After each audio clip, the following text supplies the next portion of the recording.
Yo, here we are. All right, I gotta change the camera. Bam. All right. I also gotta hook up my. I got another pair of like really cheap earbuds, by the way. Very cheap. These were $2. So my Samsungs are way better, but these are cheap. I am looking at some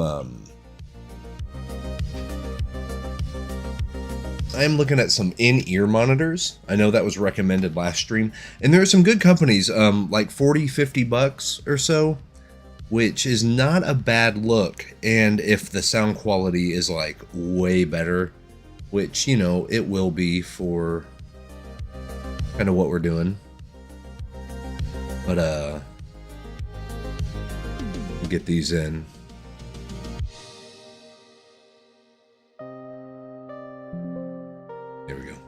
Put that down like that. These are a little not as stretchy as I would like. I need to get an extender, a 3.5 millimeter extender, because like these are like already stretched. So I might not even be able to wear these actually. I should have tested that before. Let's see, these. I wonder if because they came with like little packs of the little extender deals, like the little pads. I need to see if those will fit on here.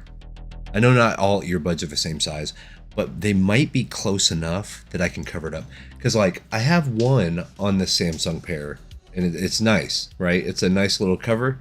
This one does not have the cover, and it falls out all the time because I have an enormous head, like laughably novelty size. Like, you know, whenever you go to a store and they have like novelty size like sunglasses that are like that big. That's my head in real life. I'm like a real life Funko Pop. You know, my children have enormous heads as well, and that is completely my fault. But yeah, man, we got the G Fuel sponsorship. I got emailed over the weekend. I had applied to it a while back, and I thought I got ghosted, and I was like, well, no, because I just don't have enough social stuff, like social presence, right? I think here on Twitch I have 9,000 followers, and that was from way back on the video game stuff.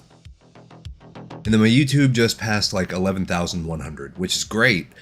But, you know, with stuff like especially something like G Fuel, you need to have kind of a higher profile. I mean, God, like PewDiePie is one of their people. You know what I mean? Like, that dude's pretty good on the old YouTube, you know. And speaking of art stuff, his recent, I guess, like, foray into learning how to draw and learning how to paint, it's a great video series. Because he was like, it's something I just kind of want to learn how to do, and let me try this. And he got pretty good, man. I mean, he did all the right stuff. He did his fundamentals. He didn't try to cut and shortcut and all this other stuff. He just went through the really frustrating parts. It was really cool to watch. I am going to probably swap out these because, like, I need to turn my head, but I'm also going to be, like, pulling at stuff. So what I'm going to do, what I was going to show you is, like, legitimately, this is before sponsorship or anything. I have like G Fuel Tekken Cup, G Fuel Spider-Man, whenever that came out. But I have, this is no lie, 3, 4, another one up there. I have these tubs, like the Mega Man tub. It's a blue slushy. It's good. This is like an Arnold Palmer iced tea, but it's Resident Evil 3. It's the Nemesis tea. Miami Nights, which is kind of the vibe that we're getting with the music right now. But these are all 40 serving deals, you know, and like, so these are all open. Like, these are more than halfway through all of them. This is the blackberry pear vanilla, but like all of these are more than halfway gone. I have at least one G Fuel every single day, and that's not kidding. I'm drinking one right now in my Persona cup. It's the Miami one. I use it for my main caffeine. I'll do coffee in the morning, but like G Fuel, because it has a few like focus things. I can't remember the exact. Yeah, like oh my gosh, I can't even pronounce half of this. But a lot of amino acids that help with like focus and endurance and stuff. And that's actually kind of a big deal whenever you're sitting and you have to like really kind of hone in.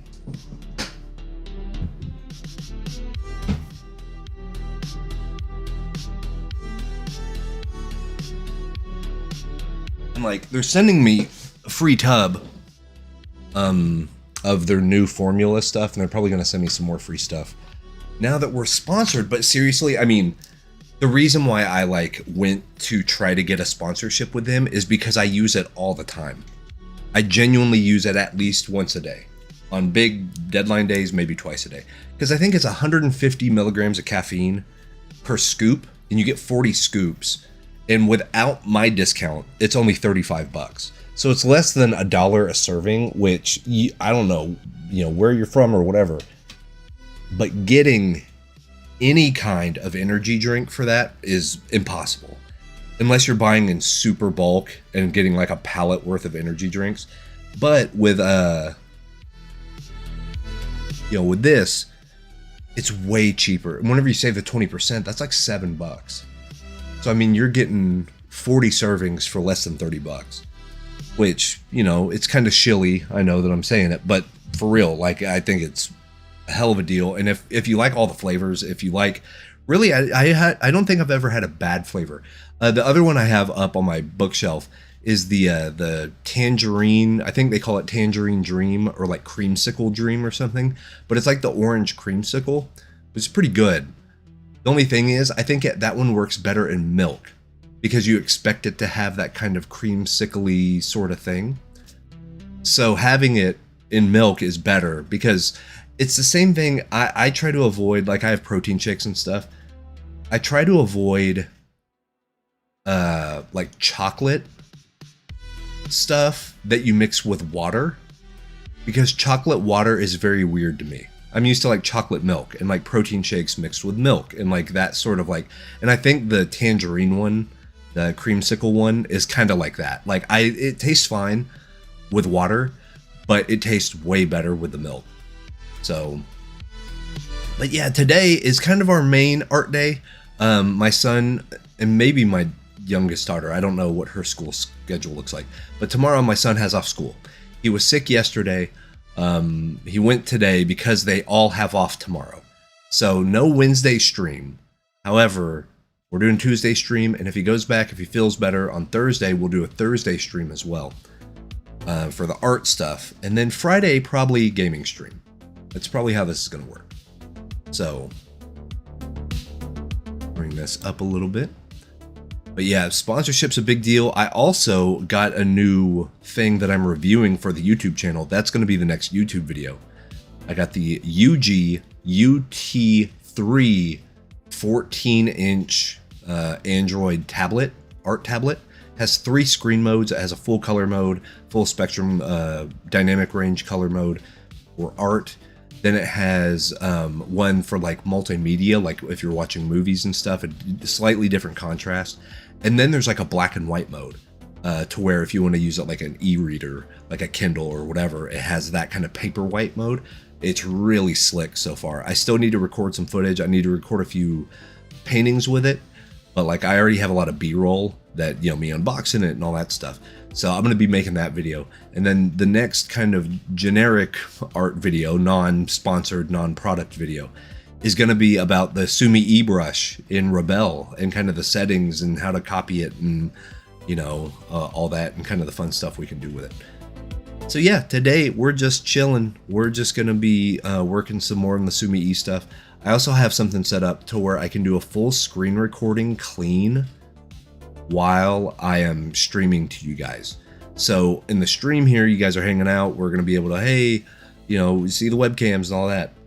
But I can also now make a clean recording. That way I can do the traditional time-lapse stuff on YouTube, and we can secondarily use that footage, a clean recording without all the sponsorship stuff, which I think is really cool. I'm glad that that is a thing that can happen because it saves me a lot of time, and it actually saves my machine a lot of resources, because otherwise I'd have to get another, basically another version of OBS and open that on the side and remember to hit record on that and all that.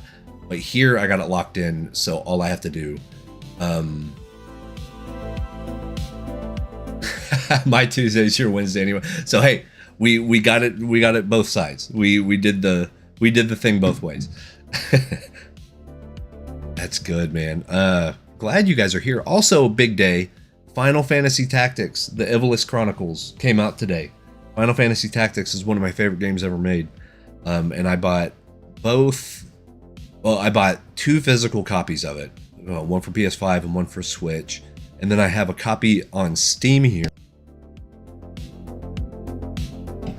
On Steam that I just downloaded during the opening deal, where it said stream starting soon.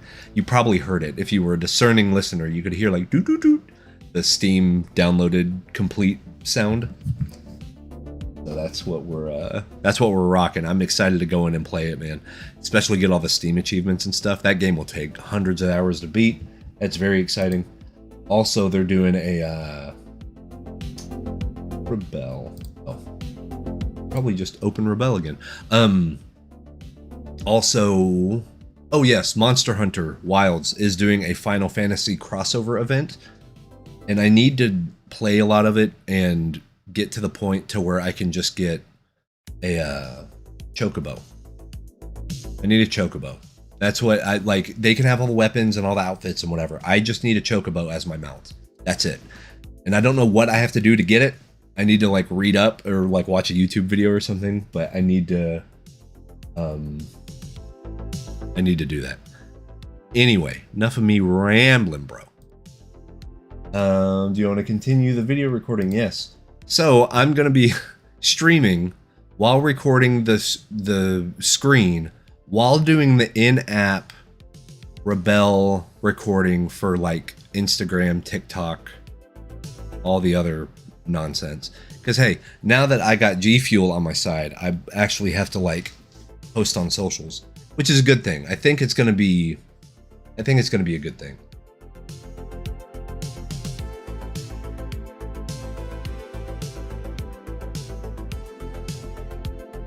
Let's see. We are also looking at, let me bring over this again. So we got more of the Joel Lagerwall stuff. Here, let me move the mic over.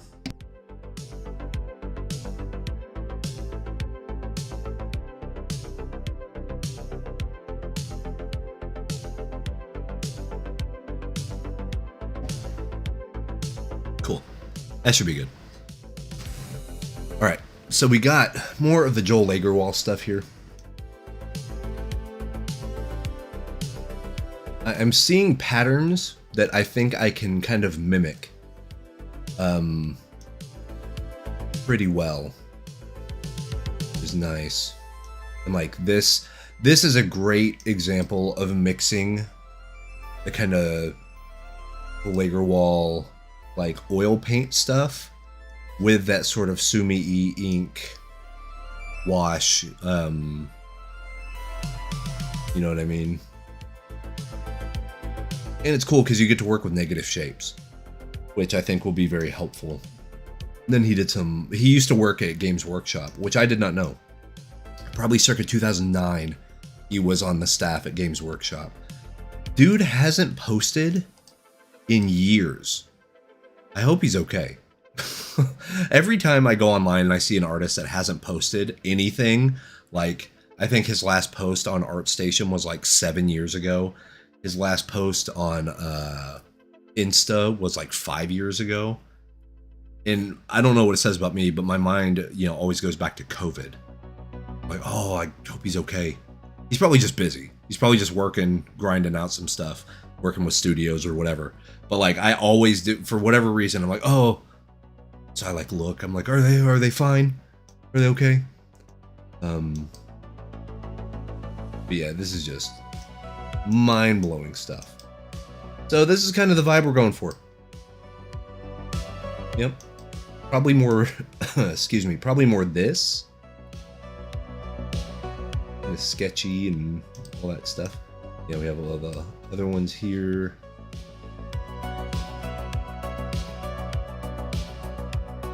Cool. All right, I'm gonna move that out the way.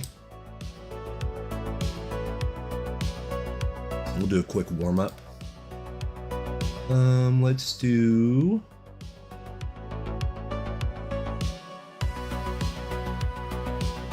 We have our normal sumi-e brush,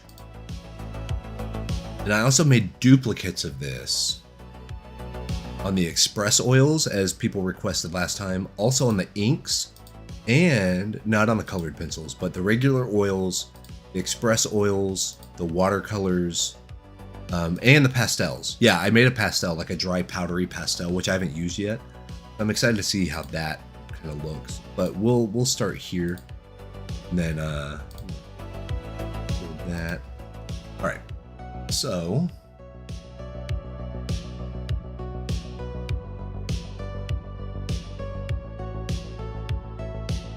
Of the world, G Fuel is an energy drink. So it's an energy drink. It's they also make like hydration drinks, which is, if you think of like a Gatorade type thing, they also make that. They're the most successful version. I think they go more towards like the gamer crowd and anime crowd and all that stuff, because they have a lot of sponsorships like Call of Duty. They have Final Fantasy stuff. I have a Persona thing. They have Metal Gear Solid. They have all these different sponsorship deals, but it's like, here's an orange tart flavor, here's raspberry lavender, here's, you know, or that type of stuff. Like, yeah, like blackberry pear vanilla, like all these nice, think of it almost like Kool-Aid. It's less like way sweet than Kool-Aid, but it only has 10 calories, which is awesome. Like, it's super low calorie. For each scoop, you get 150 milligrams of caffeine. which is great because I'm like a caffeine guy. It is what it is. I'm not ashamed to admit it. You know what I mean? But yeah, like I was stoked to get. I was really stoked to get the sponsorship with them because I use it. I use the stuff all the time. And like a lot of times they do like a buy one get one free sale. So they do that where you'll buy one get one free. So I order 2 tubs at a time and get 2 for free. A lot of times they'll have their collector's items on sale as well. And like I'm just stoked that I can give people a discount code. Be like, hey, save 20% more on top of all that. So what I'm doing right now, I have this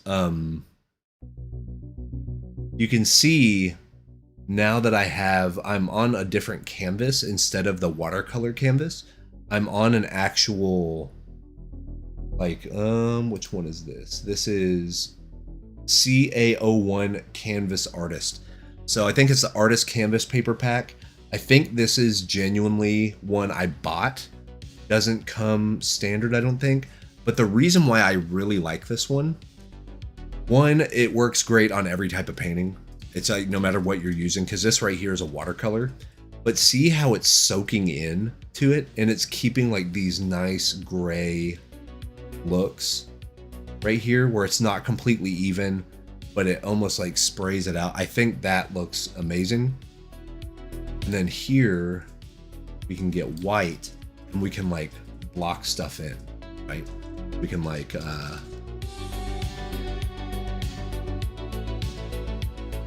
back down and we do like a negative shape type thing. So if I want to come in here and do like a profile shot,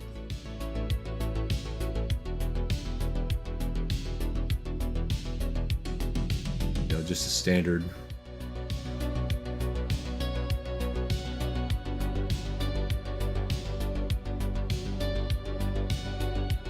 So my canvas resolution is 200 dpi. I think that's the standard that it kind of starts with, you know?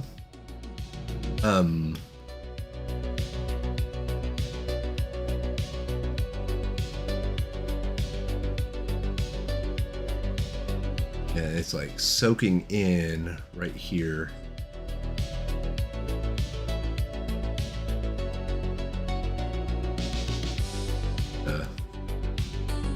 Trying to embrace the more chaotic kind of thing, like we'll sort of whiten this out. No. Then we can come in and start filling this in a little bit more.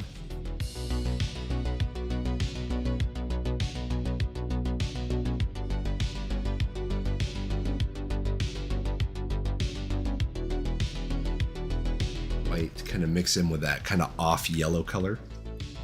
But yeah, this will be I want to say 200 dpi. And we're going to let that sort of do its thing. And I might come up to express oils and use it here because it may give us a nice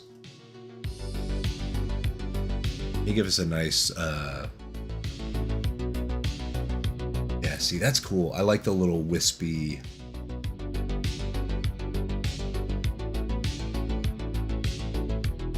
these wispy borders right here. Come up here, a new layer, and then if I want to like grab something,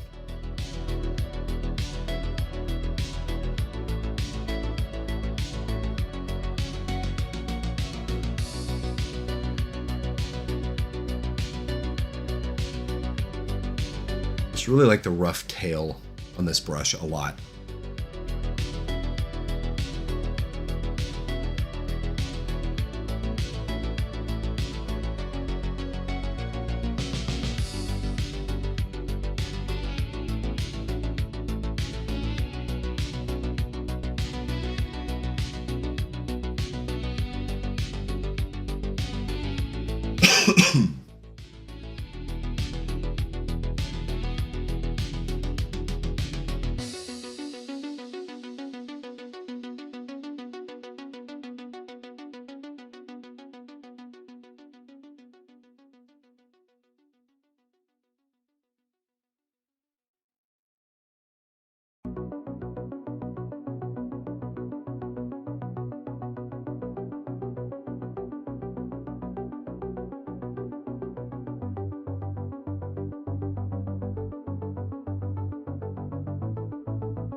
Yeah, no, I completely agree.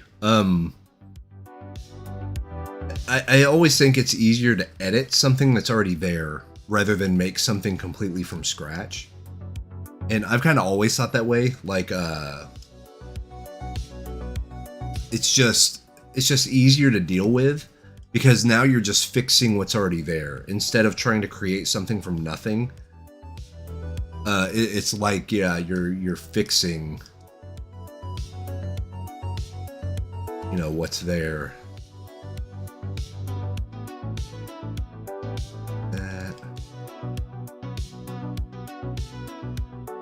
And really, this is about trying to find a good method that I can work extremely fast. Because I realized if I do want to make some sort of like graphic novel type thing, I have to work so freaking fast, you know?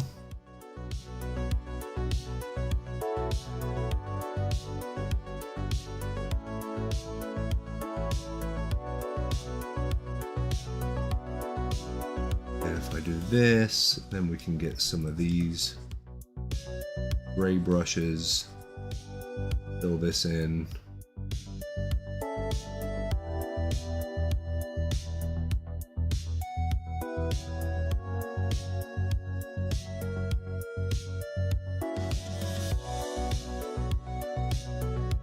Then what we could do, we can put these in, and then I'm going to come in with the white and highlight it out again.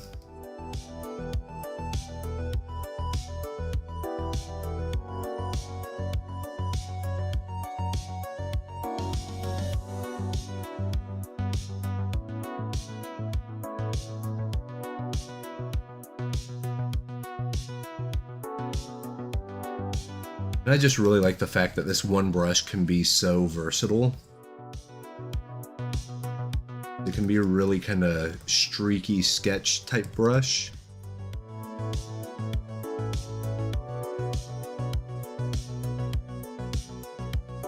Yeah, I feel I get like boxed in, you know, and I hate that sort of feeling where I have like nowhere to run. Like I'm like, oh, well now I'm stuck with this. I can't do it. And I know that type of focus, like you kind of need it, especially if you're working on a long form thing, but like, just can't. Even my clients kind of know, like, okay, you know, it's going to look complete chaos for a vast majority of this, and then the last 10% is where this is all going to kind of like come together. But what's nice is like when I worked on magic and stuff, apparently a lot of people work like that. And I was like really apologetic to my art directors, and they're like, no, we get it, because they are also artists, you know. So they were like very not forgiving, but because, you know, they were forgiving. It's just I wasn't doing stuff so outrageously bad that they're like, oh, you gotta fix it. But you know, you gotta trust the process. After a while, you just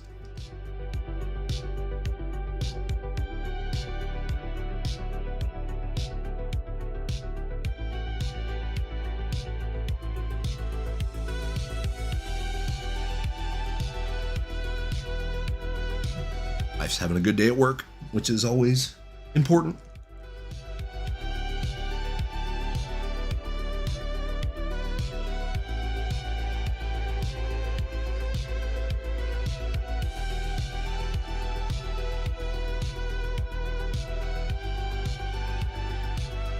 Let's see.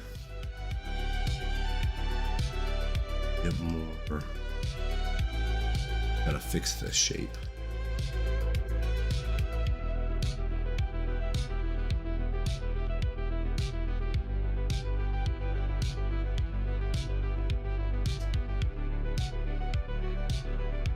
What's up, Half Warrior?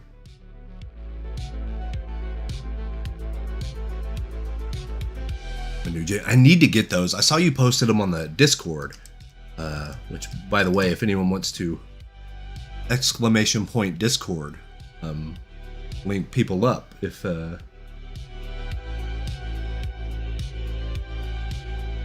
want the link to that. But yeah, I definitely need to get those and play with them.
So I think the real magic of this is going to be getting in and like razor blade rendering on top of this. You know what I mean? Like not doing it everywhere, but having some areas to where it looks super, super crisp. Give it a nice like contrast.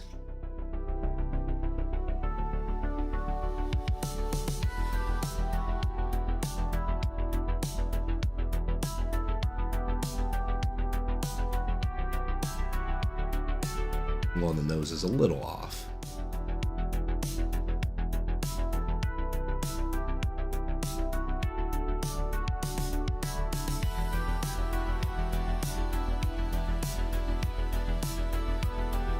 Yeah, I'm thinking by,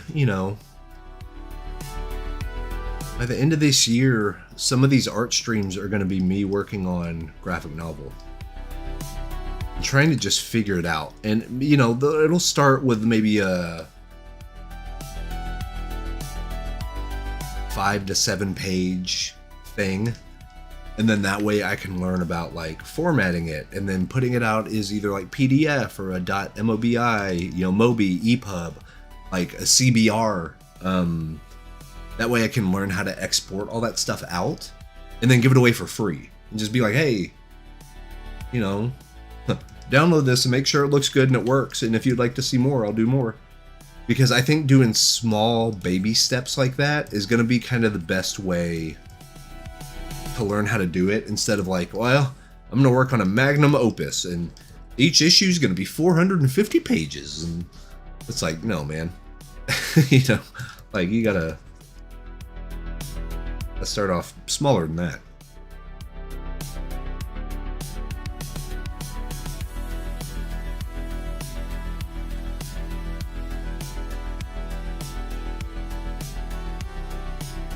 It's funny because I'm using these express brush, express oil version of this, almost like they're pastels or charcoals,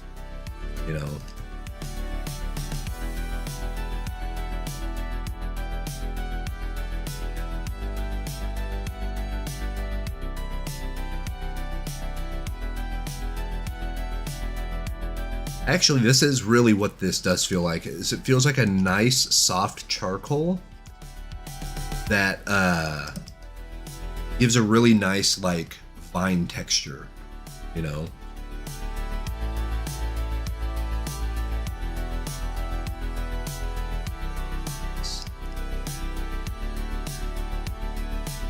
Let's come over.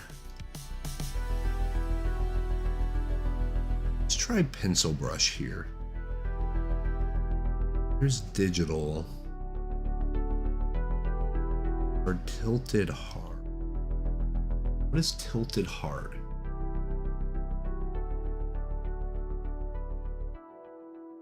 That is sharp. I requested it, but that is definitely sharper. Oh my gosh, yeah, that is crazy.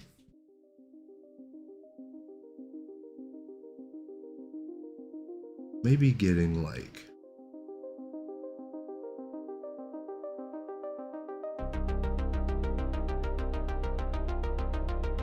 cool. That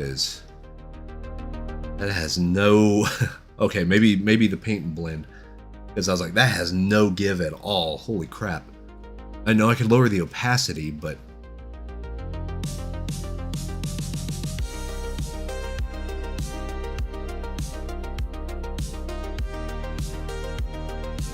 that kind of looks like Steiner from Final Fantasy IX.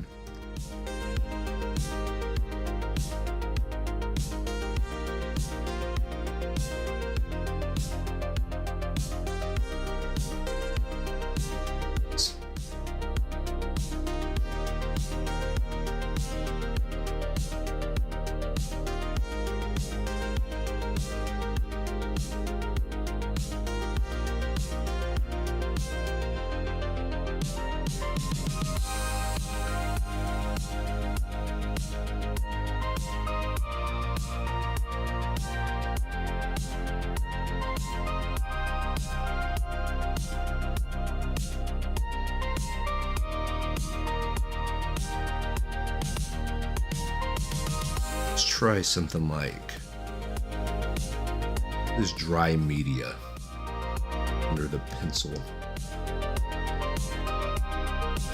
Oh, so that is a soft charcoal. That's a really soft charcoal. Okay.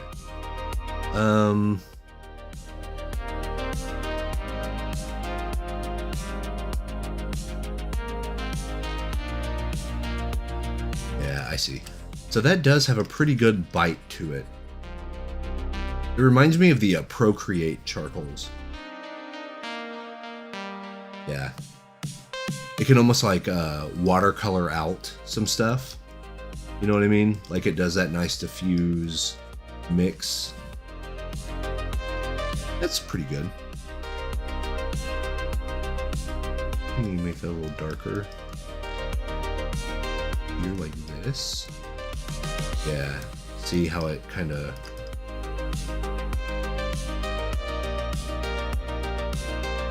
blends into everything. I know it's on paint and mix, but I think even with just a standard opaque brush, I think it would do the same thing.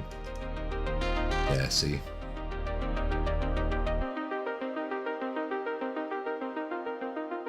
Almost like a dry nub, like one of those well, they call them nubs, right? The little pencil shaped deals made of paper, and then on the end it's just like a blender, you know?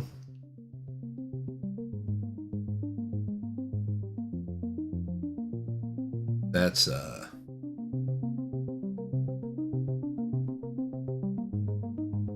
yeah, I feel very clunky. It is very chaotic in regards to like you have to be willing to let it do the thing. Like, okay, I'm just gonna throw some paint here and see what happens. And then if the drips happen and the blends happen and oh, that looks cool.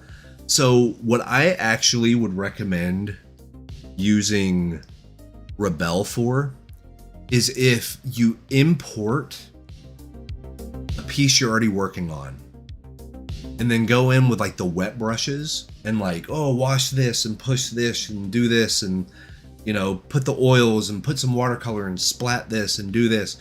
And then kind of let it go over everything. Export that out back over to Krita or Clip or Photoshop and bring that in over top of your original and then lower the opacity and start messing with the blending modes. Because then you can get the like kind of fun chaotic stuff, but also then now have the control in your other paint program of choice to like make it work. You know what I mean?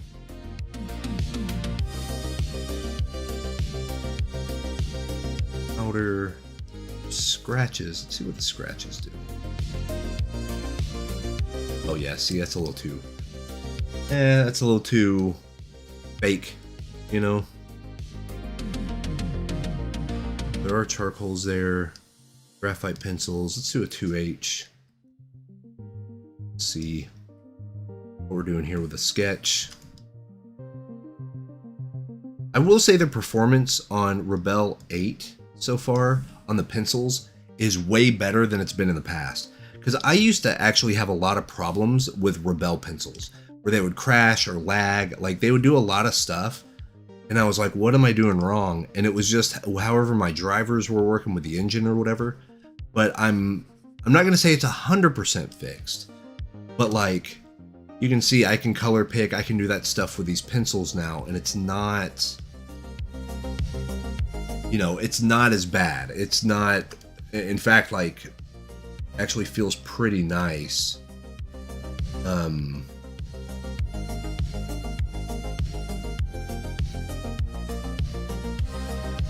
in and kind of sketch some lines in.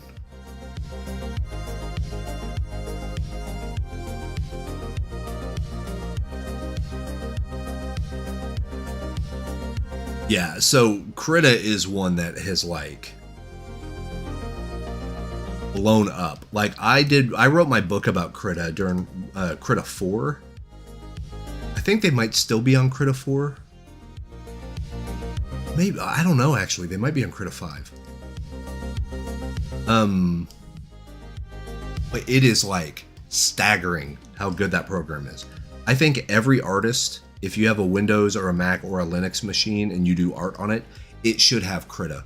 Like it should be almost a requirement, because like no matter what, it's a great second program. For a majority of people, it would be kind of the go-to program, I think. It just does whatever you need it to. It is a little system heavy sometimes, especially with the RGBA or the Memulio brushes. Those can get kind of crazy, especially if you start like stacking up effects and all that stuff. But otherwise, you know, I think it's a bona fide winner through and through.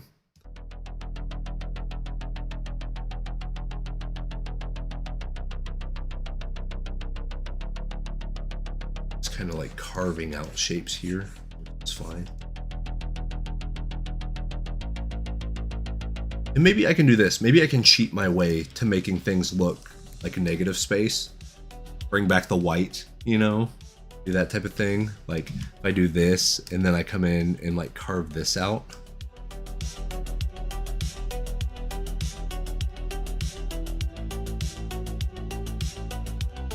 You know what I mean? We like fake it. Fake it till you make it, man. Look at that. That's cool. See, another thing, let me bring over the Joel stuff again.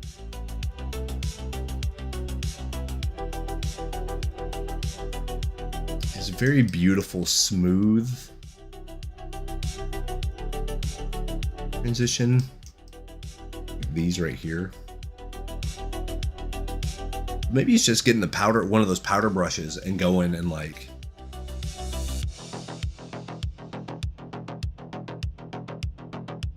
see, that's what I need to do. I need to start doing more Warhammer art again.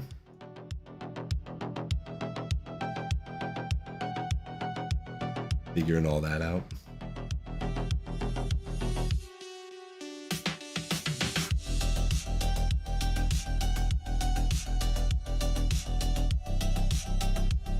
Let's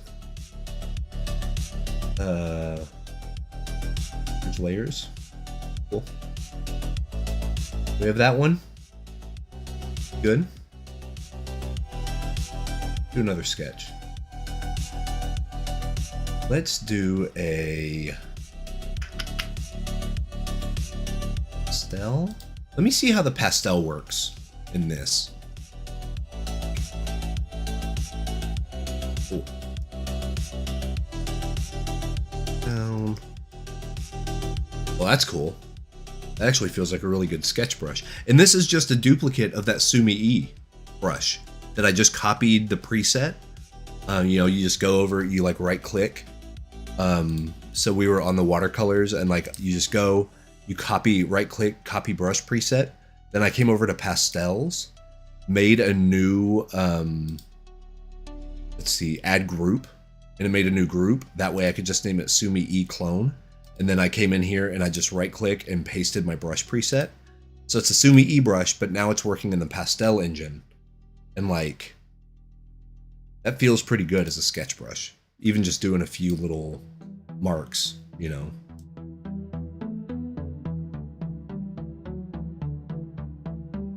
Yeah, Clip is one that like, it takes a little bit to like get used to the way it's asking for stuff. Like, I don't know if that makes sense, but I bastardized Loomis method.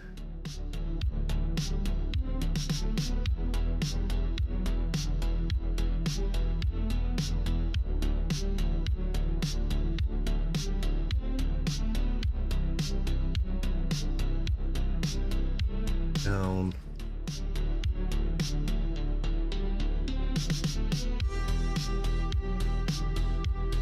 Want his arm to go. Middle line. Elbow maybe.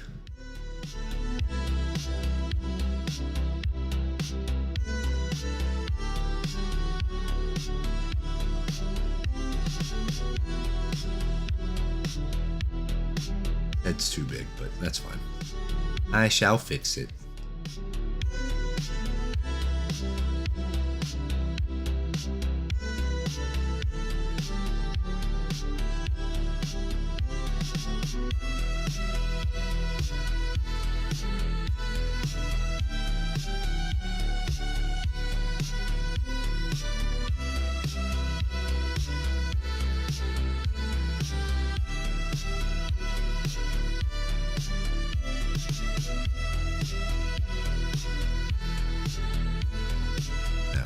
Just keep that messy.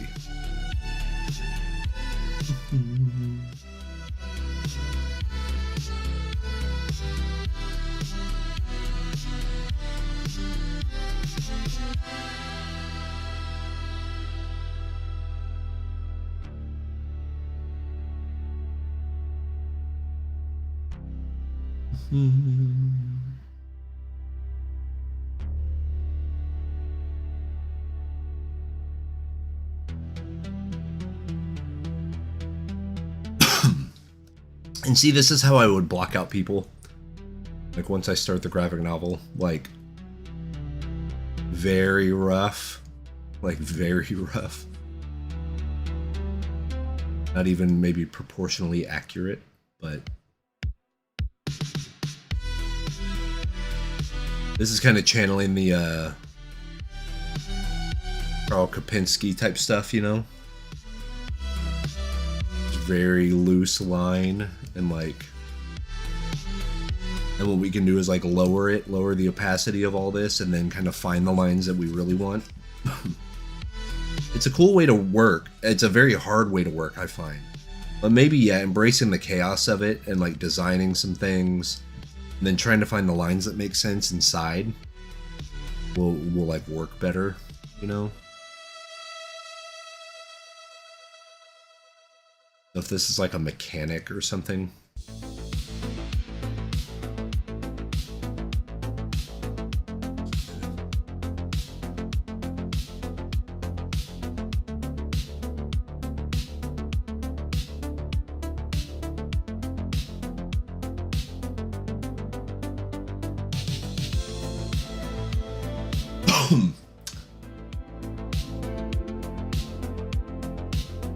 Yeah, so the no-tan approach, actually, it's funny because it ties in really closely with the Yoji Shinkawa stuff.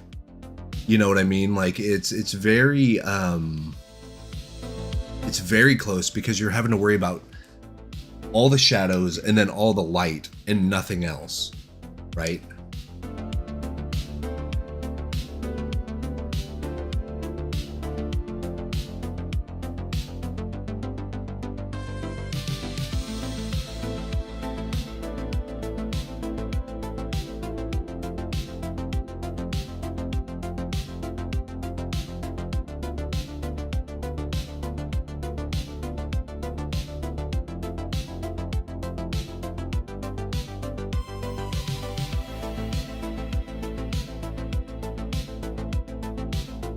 Almost has like the Amelia Earhart goggles and stuff. Kind of what the vibe is given right now.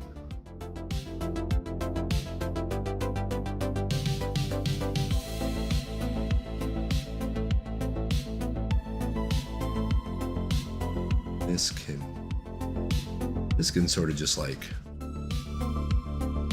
so maybe that's what we do now is we come in and we sort of like block where we want shadow, you know,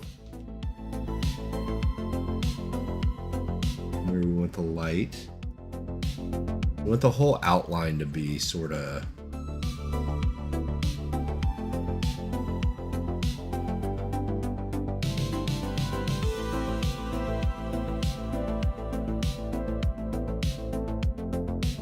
hand. He could be holding a gun. He could be just doing his thing.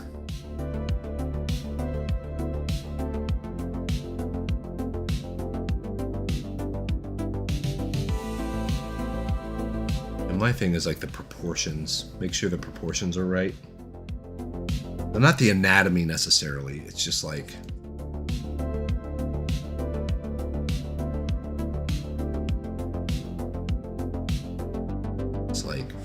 do the arms look fairly believable? Do they, you know, they don't have to be exactly right, but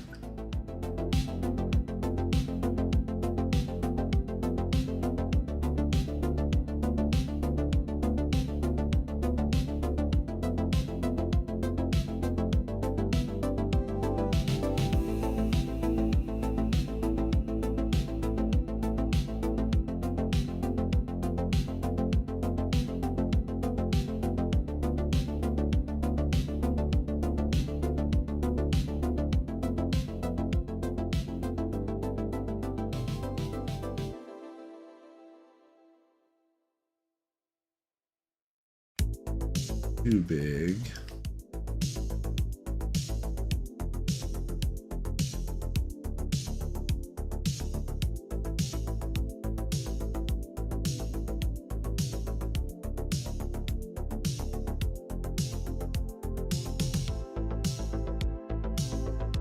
Nose is a little bit too big too. I always do that though. Always end up making the nose area too big.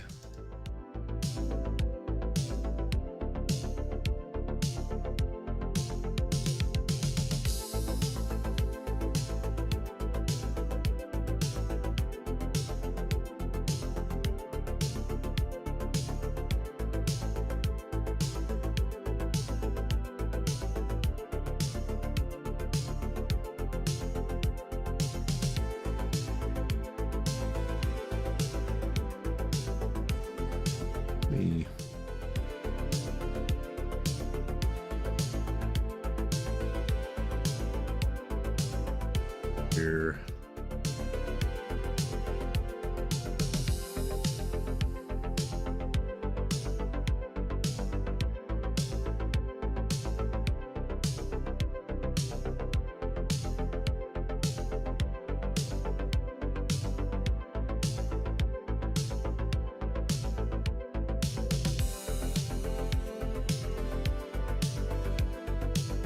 There we go, something like this. That angle is slightly off.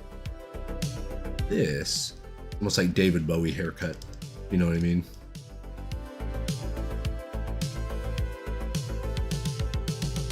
Bring out more. And then yeah, he can keep his goggles. But then here.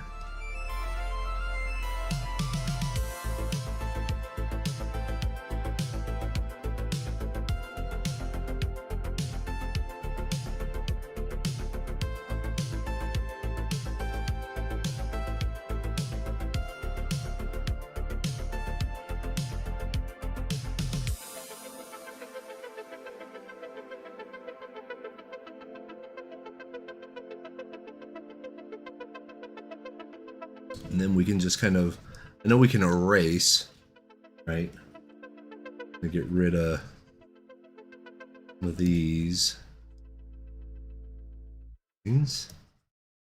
Keep some, get rid of some. Almost looks like he's holding a Gatling gun.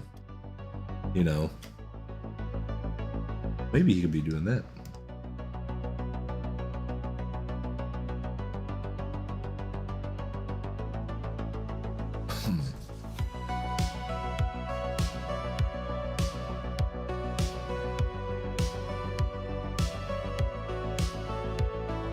Very small Gatling gun.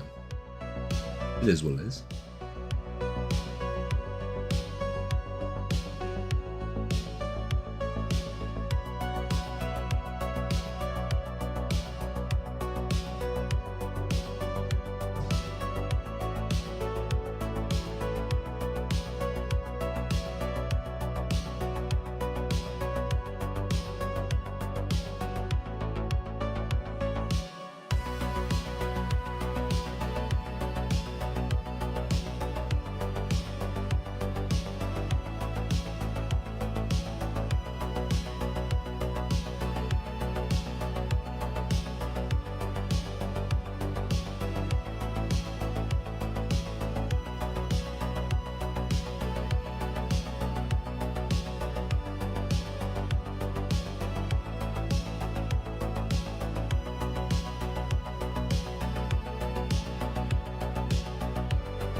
Then I feel like I need to do stuff like face rendering and things like that in more of a clip or a Greta or Photoshop.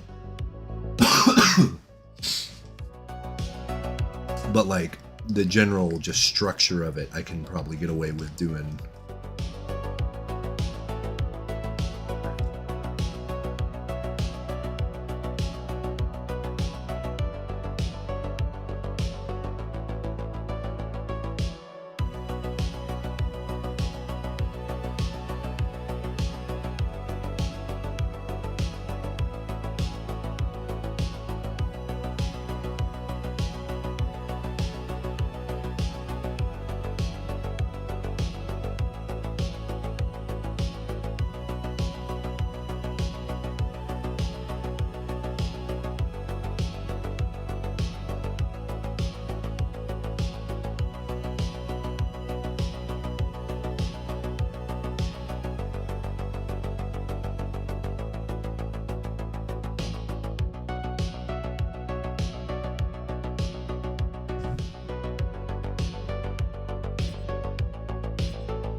So we got that. We can come over here.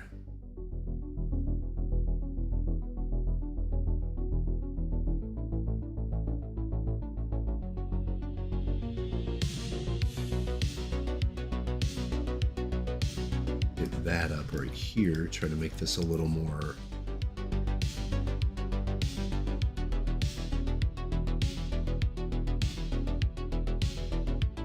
Yeah, kind of like melty, I guess is the right word.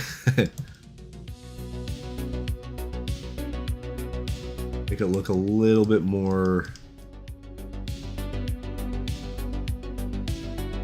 real inky, you know?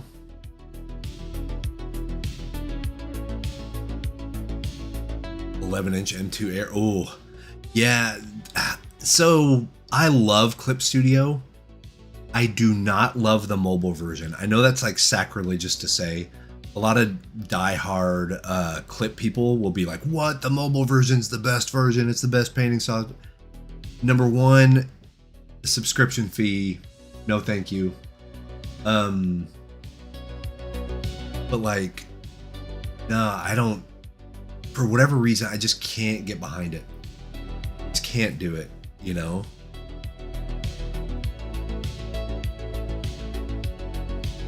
Above the sketch layer and oils, lowering the opacity of the sketch. Yeah, so that's kind of the deal. Is like, do something like this, and then you make your underpainting, and then whatever you have, that's when you can go into a Photoshop or something and like, you know, make things happen. No,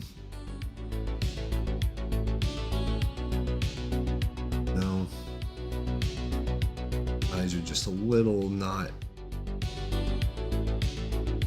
Need a little more of this. And the head's also at a weird angle.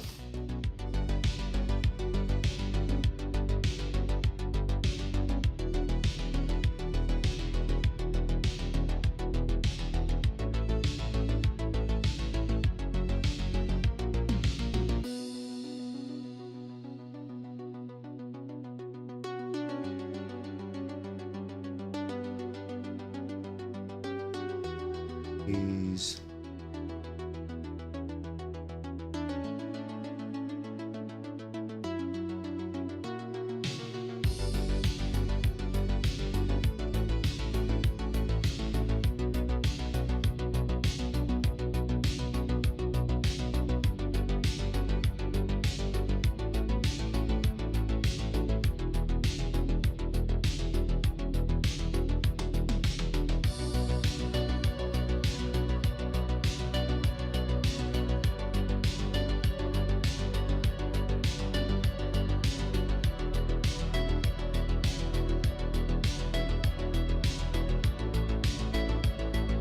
I do like the natural blur that that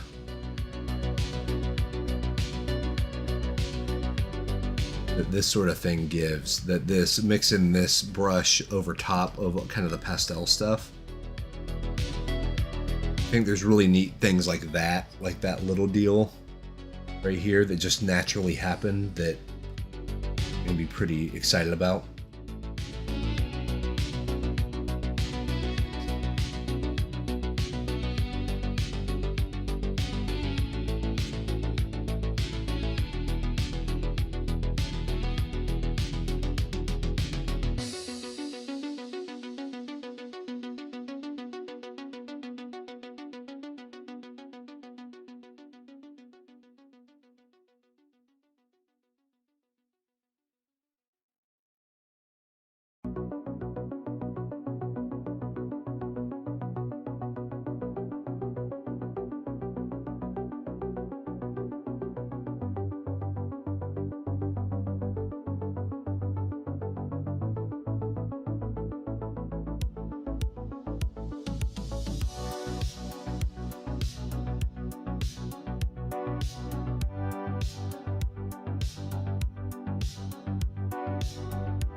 That could be like an ammo pouch, right?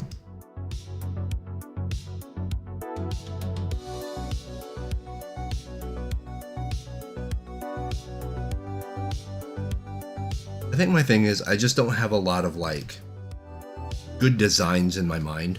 All my stuff's very generic. Like whenever I think of a mercenary, I'm like, oh, he has a vest on, he has bullets and a gun and a, you know what I mean? Like I don't I don't really think outside the box all that much.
Capri Sun package.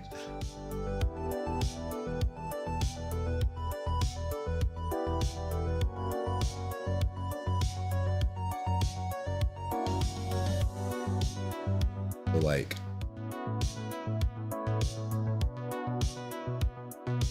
these marks look really cool.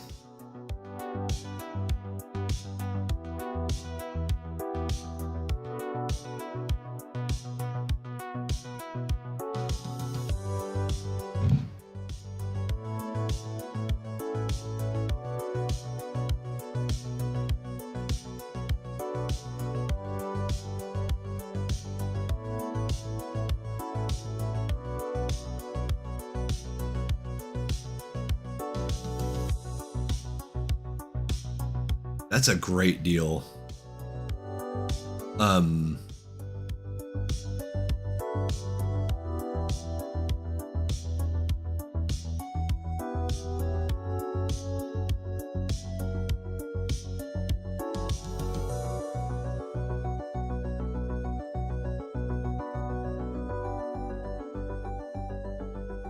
Going from Rebelle 7 to Rebelle 8 for like $30. Not bad. Let me get rid of that hand. And see, notice I'm not going to erase it. I'm just going to get paint and just paint it out. Keep kind of this chaos here.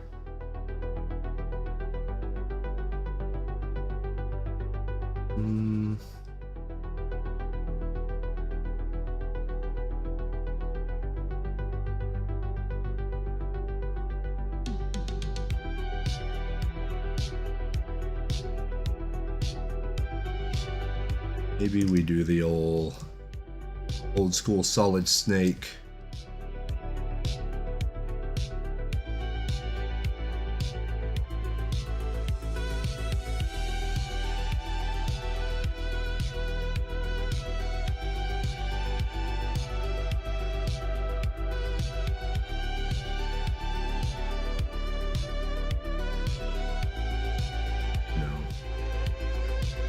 Silhouette of the gun kind of thing.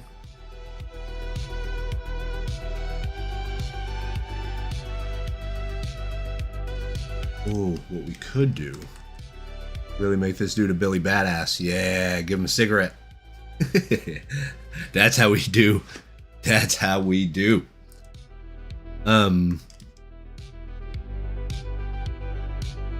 Heck yeah. Apocalyptic Dune Valhalla, yes. That sounds fantastic.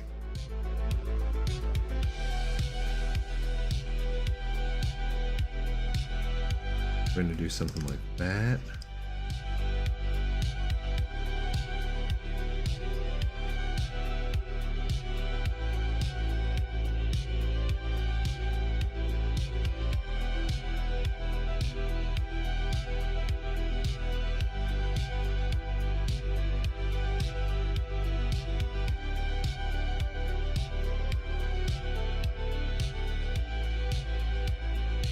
We'll keep that very loosey-goosey.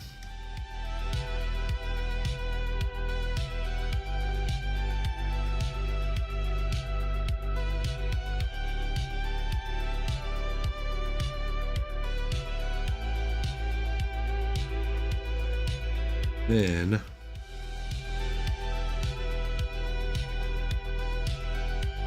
this is actually a neat idea.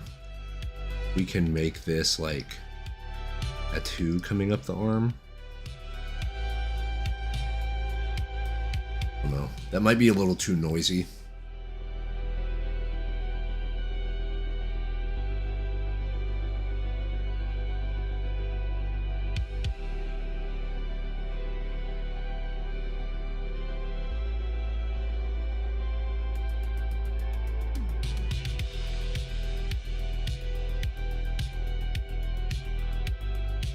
Actually,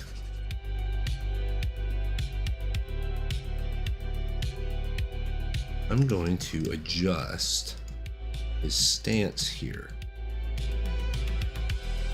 because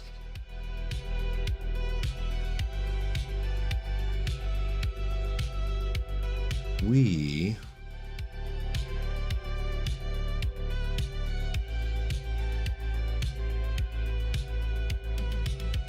use that.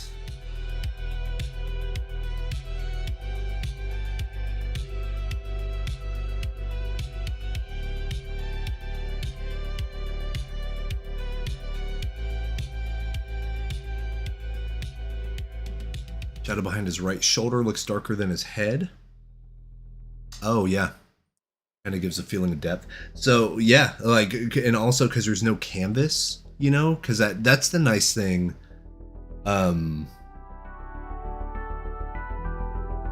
The canvas is nice because it's hidden. You have, like, the more grainy stuff. And then, yeah, we can do... yeah, we can let's fully embrace that whole smoke idea. We come over here, gonna block these in.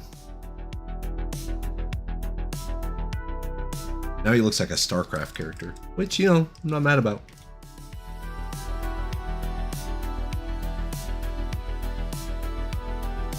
Ooh, that's a good idea. Here we go.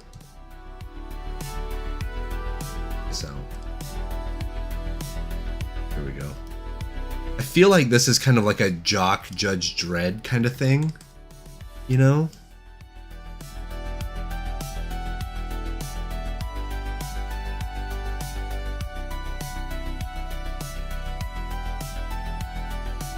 I need to go in super detail and like really nail down a face.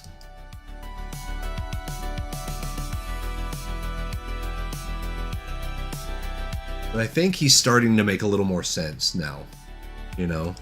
And then if we do this, we can actually come back to the express oil.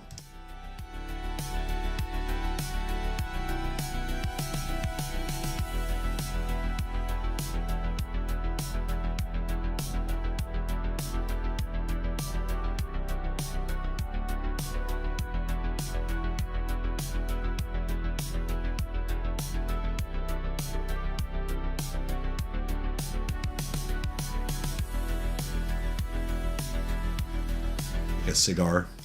Yeah. There we go.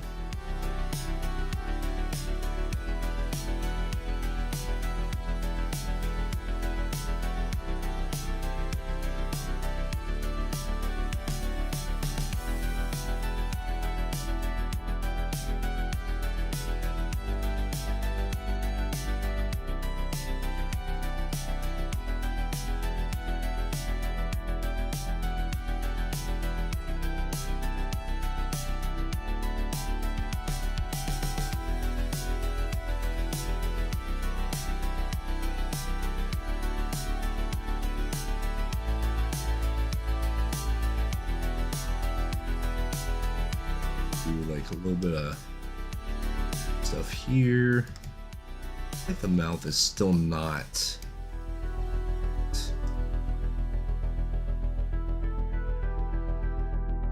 There you go. Make it a little more contra. Yeah. There you go. Make him be a duder. You know what I'm saying? That's Kurt Russell now. Look at that. the grimace to hold the cigarette. This.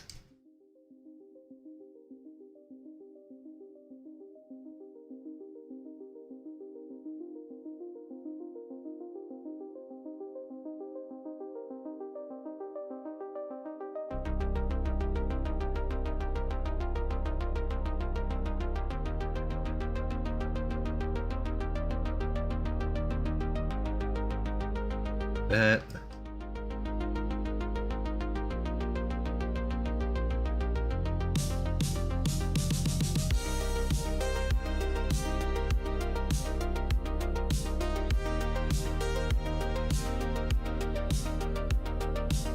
Make these shapes a little better with oh, you know what this could be? This could be a Cadian soldier in Warhammer. Cadia stands, you know.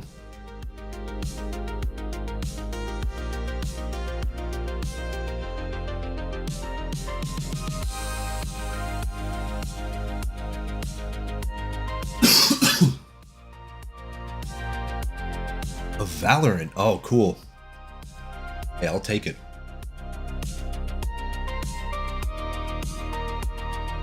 And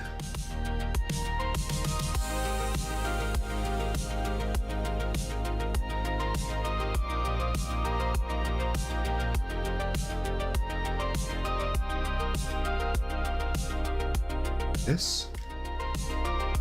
Then we go bring back the sumi-e a little bit.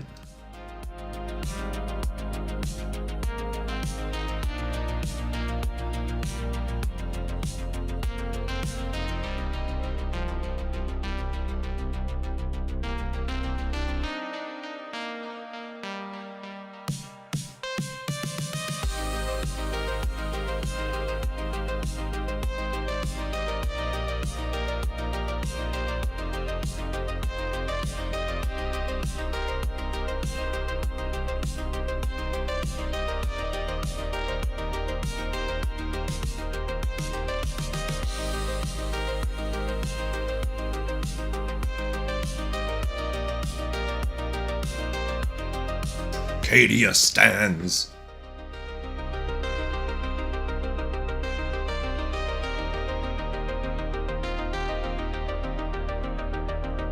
So, ironically, I think the NDA is passed on this. I was working on some Arcadia Soldier stuff for Cubicle 7. And then it just kind of fell off.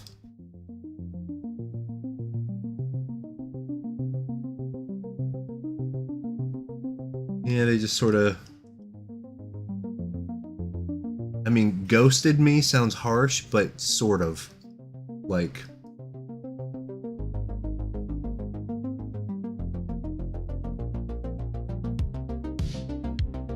You're wondering why I haven't worked on Cubicle 7 stuff in a while. Here's your answer.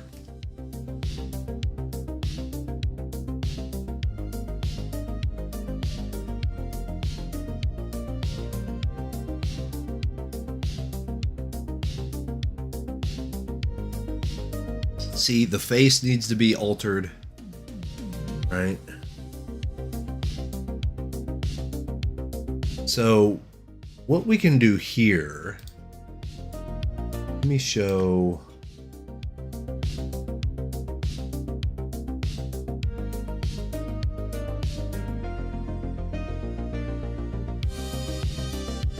That. I'm going to come back over here.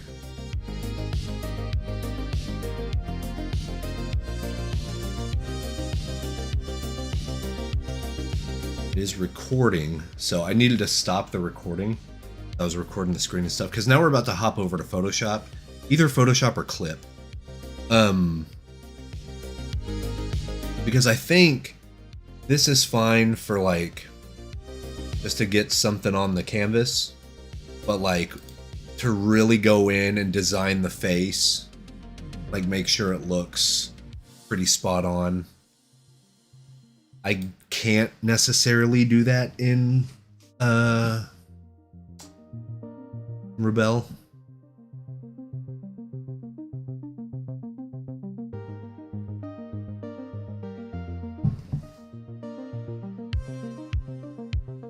So let me save this.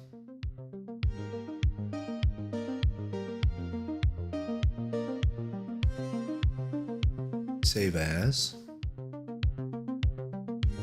YouTube. Super confusing, but I don't know what that means.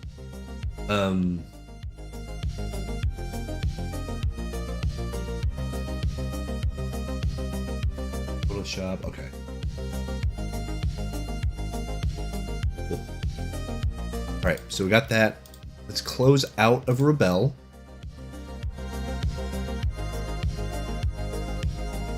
We shall open up Photoshop.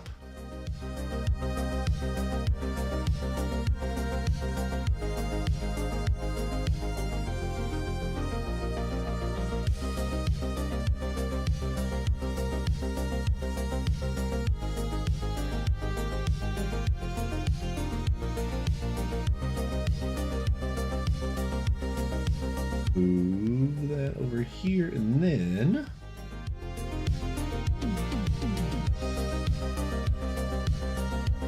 all right. So you can see the export right here, and then also look at that border.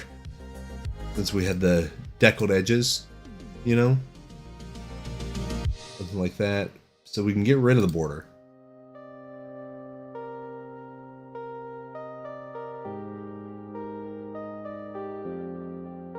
Gloss, get rid of the shadows. There we go.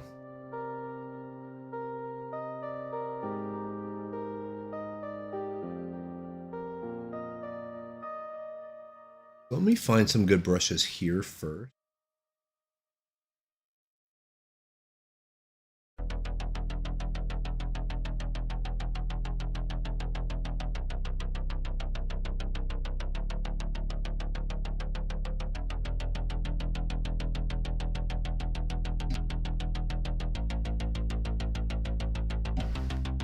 All right.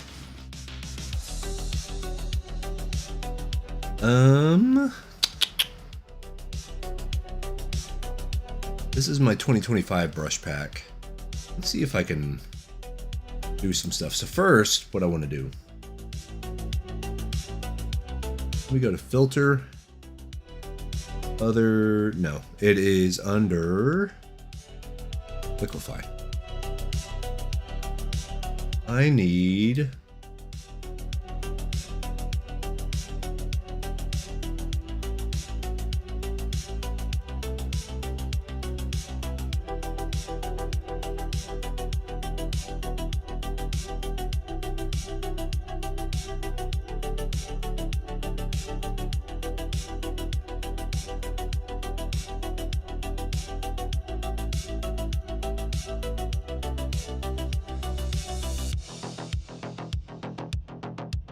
kind of adjust that to make it look okay.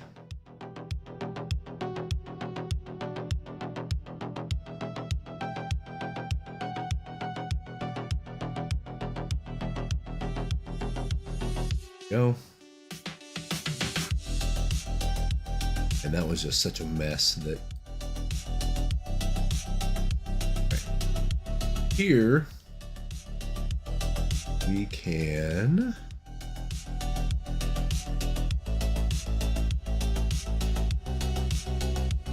just some of these generic painting brushes. Let's see what we can do.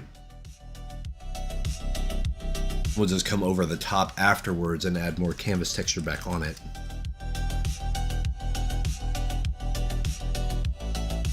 I wonder if like modeling the face, actually making it a little bit more rendered, especially like around here, might help a little bit.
Almost like a Joe Mad or something like.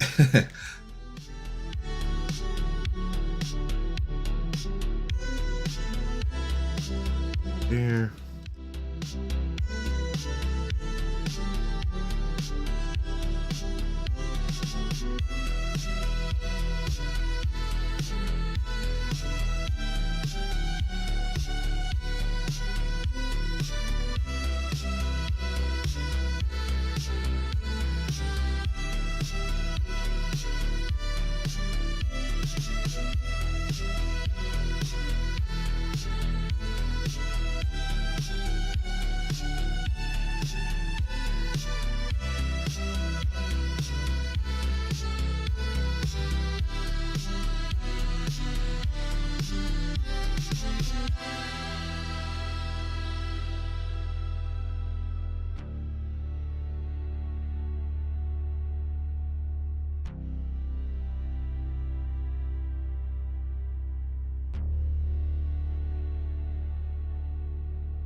So what's fun about this, since it's in grayscale, you can always come in.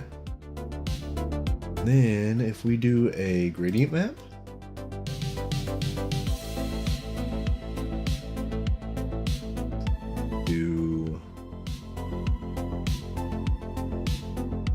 we can do the Peter Moorbachers.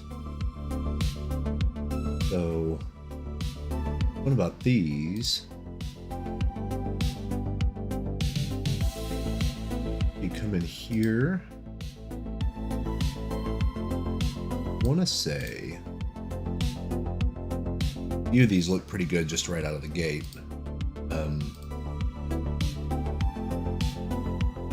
We can use color overlay layer, but something he's talked about is using hard light. See how that looks. Let me try that one and see. Oh yeah, I see what he's saying. Okay. Right. Hard light, and then you can go in and like change the opacity. I see.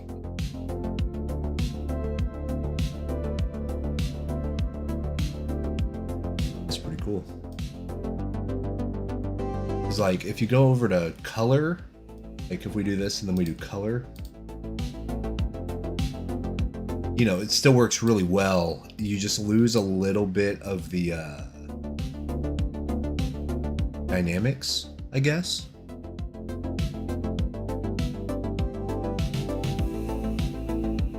Like that looks.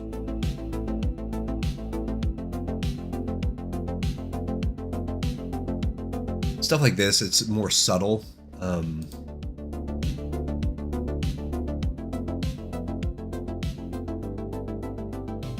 Is neat though. Then what you do, come up right here, hit fill with black. That way you can overlay and make it grayscale. And you bring that in.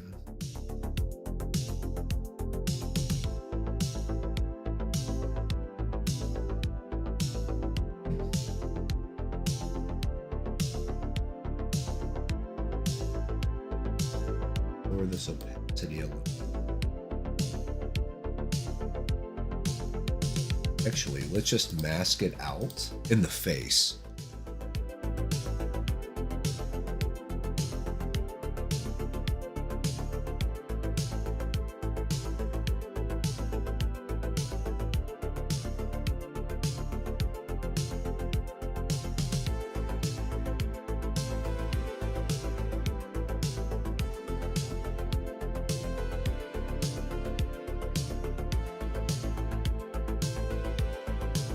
Then what you can do there, see, it looks pretty striking already whenever this is pure gray and then the rest of it has a nice gradient map on it. But something else you can do is under this gradient map, you can make another gradient map and do one just for skin tone. So if I came over here and I did, where's the one there? This. Big color.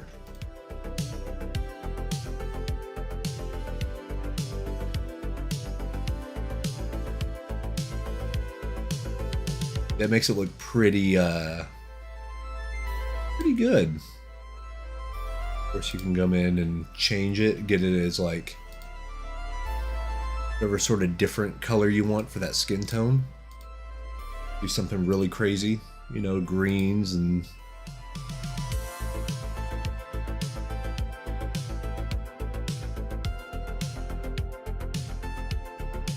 yeah, this is definitely like a fun way to work.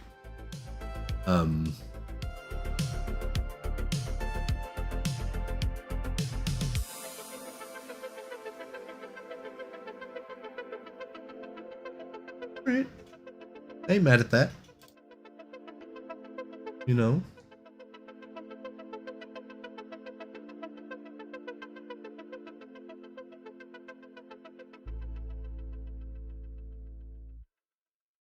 That is crazy that it has all the melty stuff around the edges and yeah. Not bad. All right, that's the first one.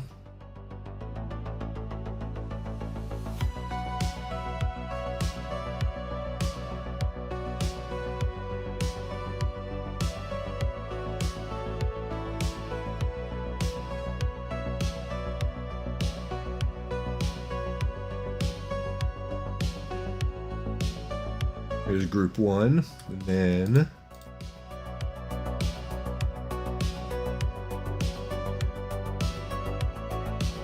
probably work the best actually if we do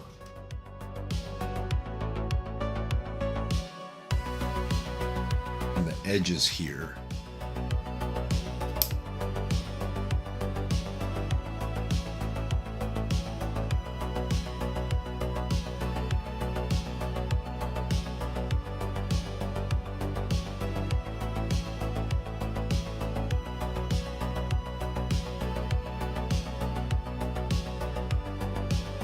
We can even do like a filbert. pure white around these edges.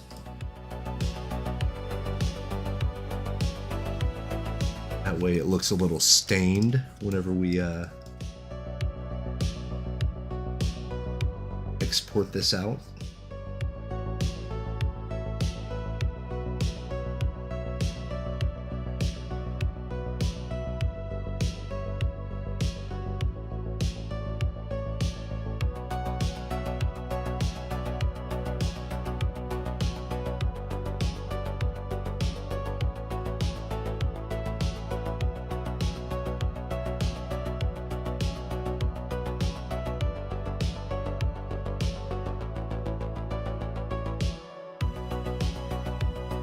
If we erase using the same brush,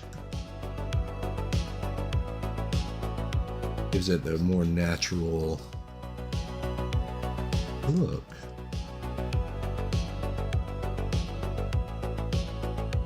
Nope.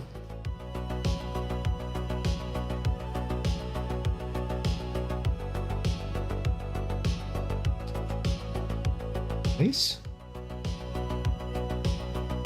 Come in here and fix this.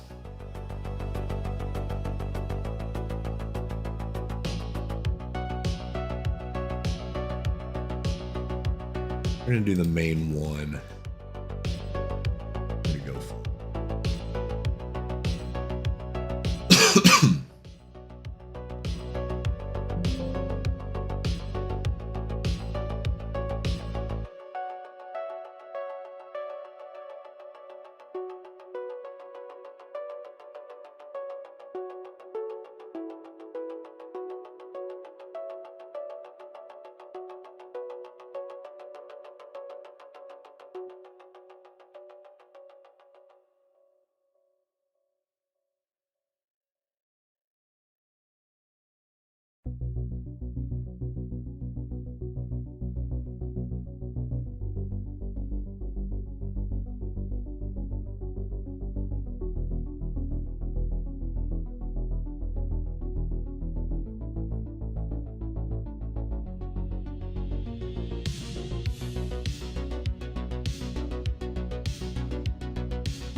Make this kind of like the Caravaggio sort of.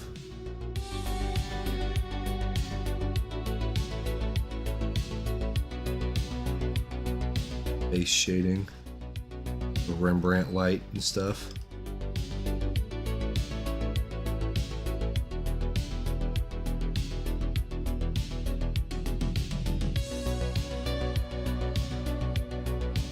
That Rembrandt triangle, man, it is a real one. Super, super easy to do, and it always works, man. That Rembrandt was a smart guy. Smart guy. Then we kind of clean these edges here. Gotta just redo this whole, because it is not. It ain't working. Doesn't work for me, brother.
I'm thinking just having a really sharp silhouette.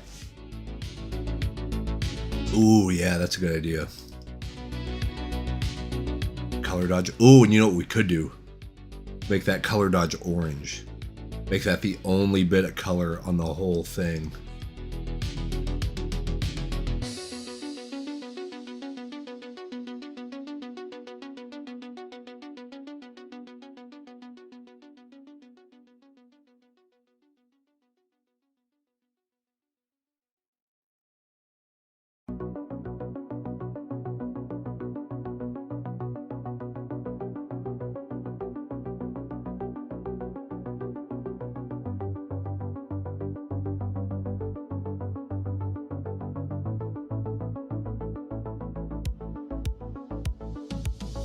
Yeah. Yeah.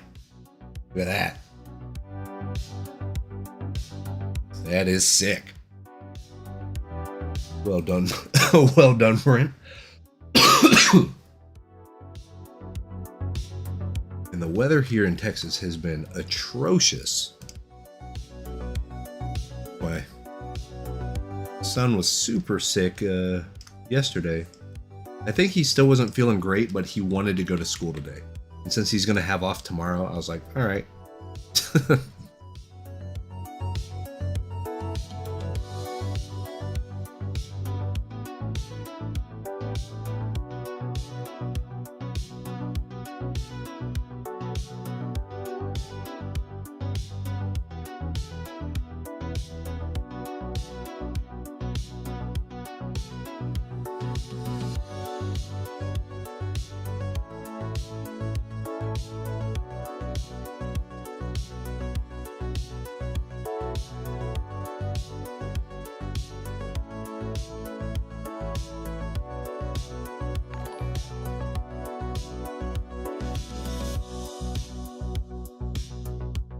Only thing with this is like, I'm not sure what the design is here. And like,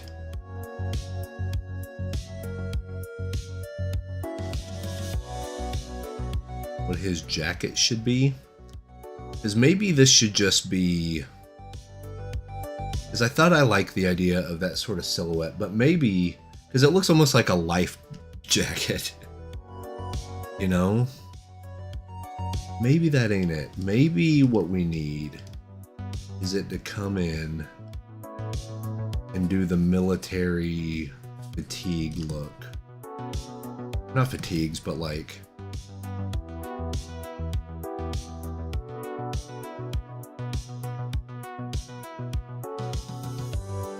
here's his neck. Because of his perspective. I think that's the other thing, is the perspective's a little off. What I need to do. Yeah. I need to sort of like tilt his head up a little.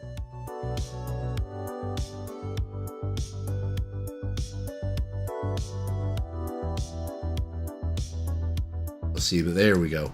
Oh, that's how we could do that. Instead of it being white like that, maybe it's his... Yeah, maybe it's the suspendery thing.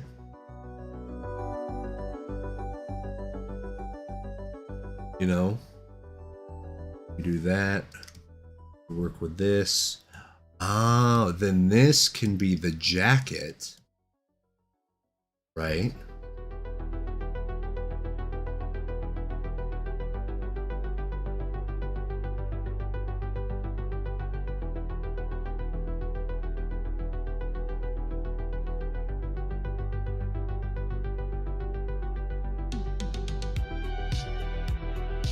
Little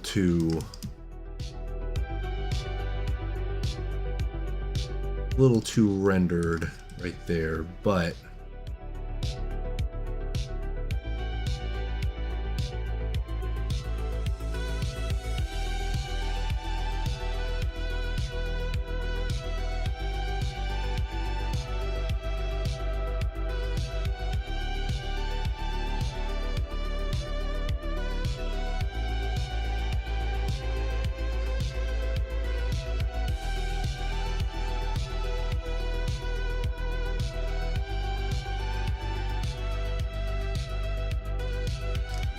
And this can roll up a little bit.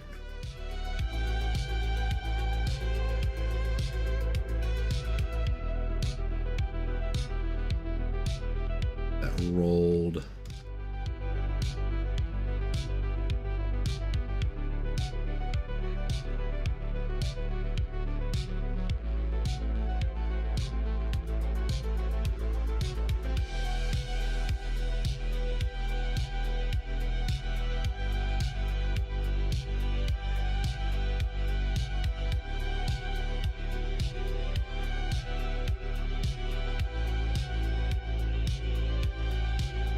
Yeah.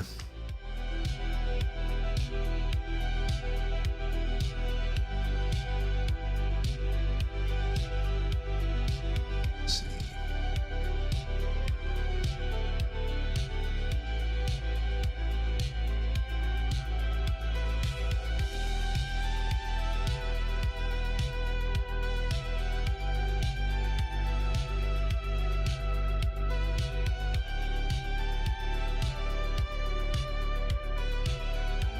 Then if this extends down, we can make that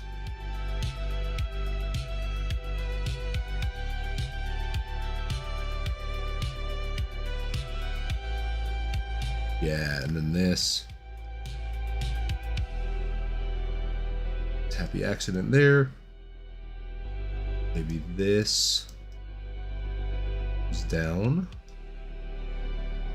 Flat plaque or something that maybe has his number or something on it. No.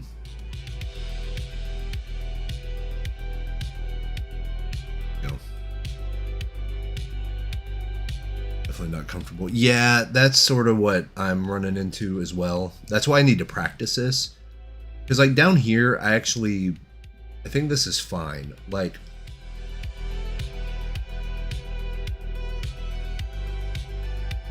I think this is okay.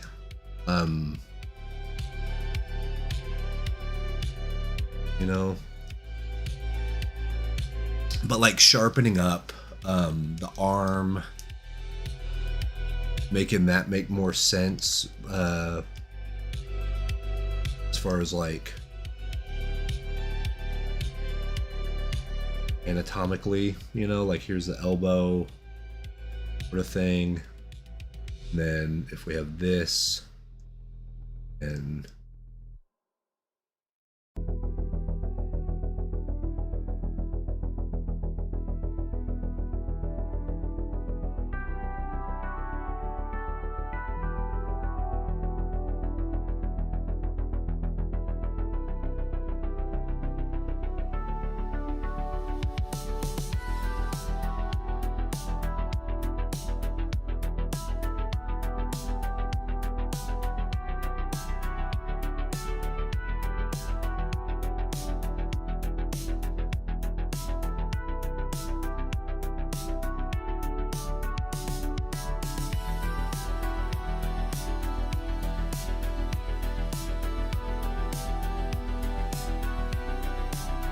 bicep back here, forearm, bicep has to come.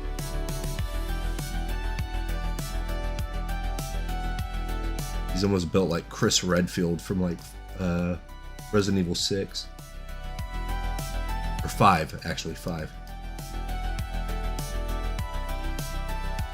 No, I don't think it was Chris. Who was that? No, it was Chris Redfield because Leon Kennedy was 4. Okay.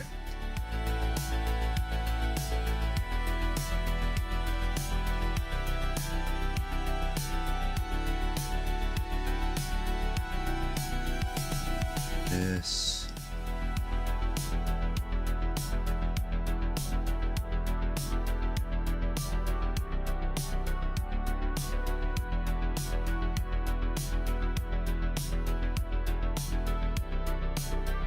Metal almost.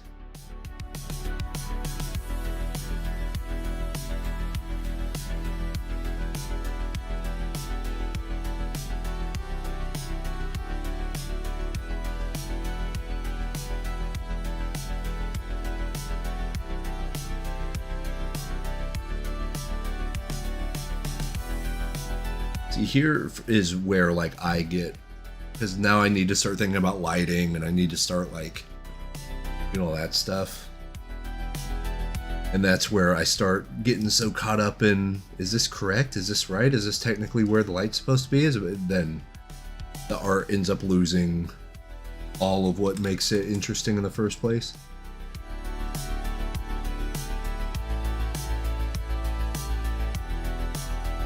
What we're gonna do, we are gonna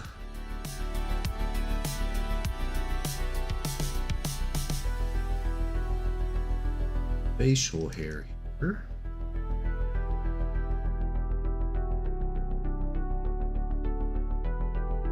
That way we can come in with the white.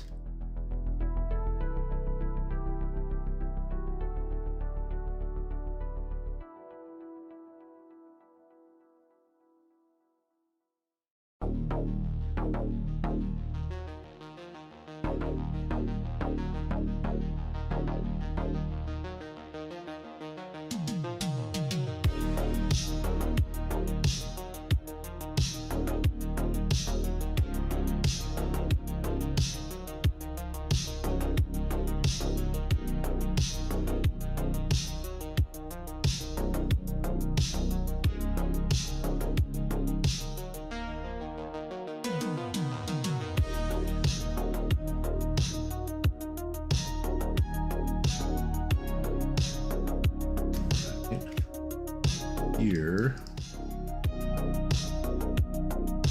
and that out.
So I think it worked pretty well making this a little more like solid black around, you know. I think that does help.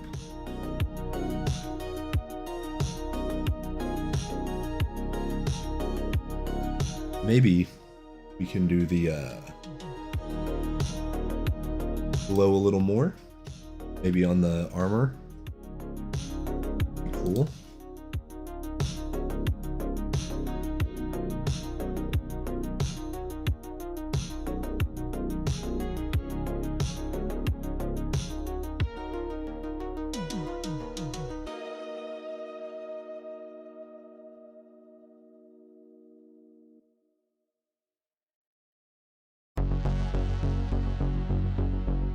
And then I'm curious as to what this would look like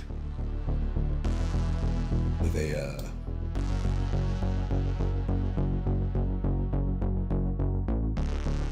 gradient map.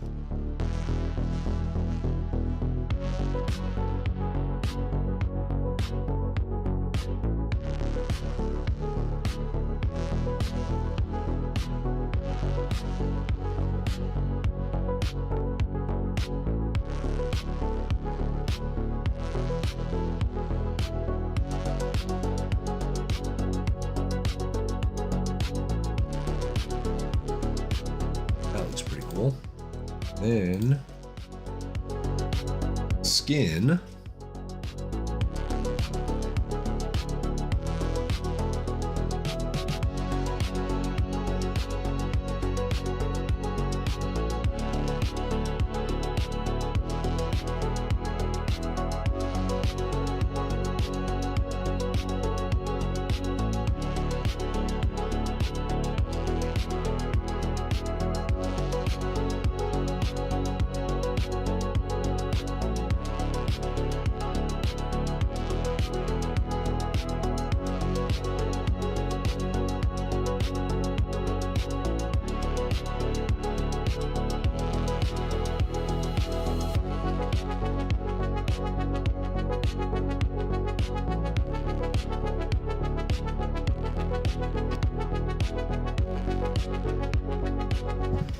Oh yeah, the drips and splatter is a good idea. Let me come over here. Get some of these. A little smaller.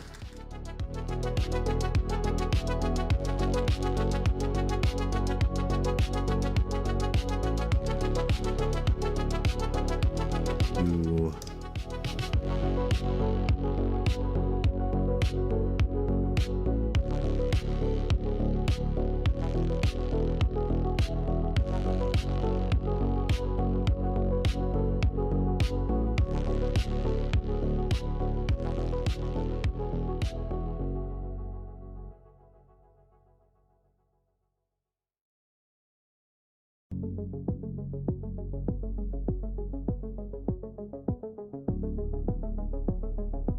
Then what we can also do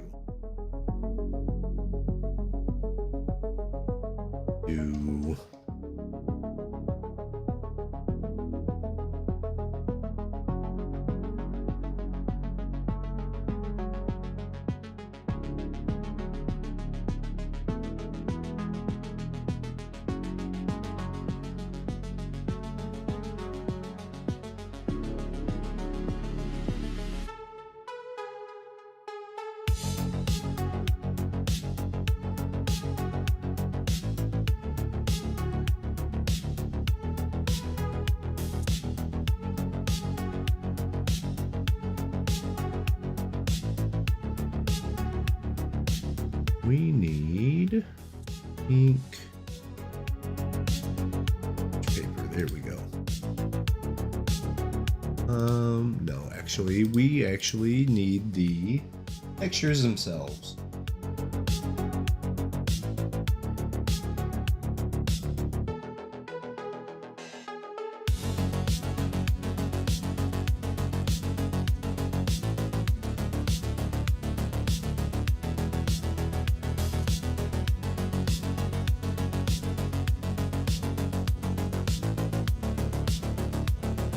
Here we go.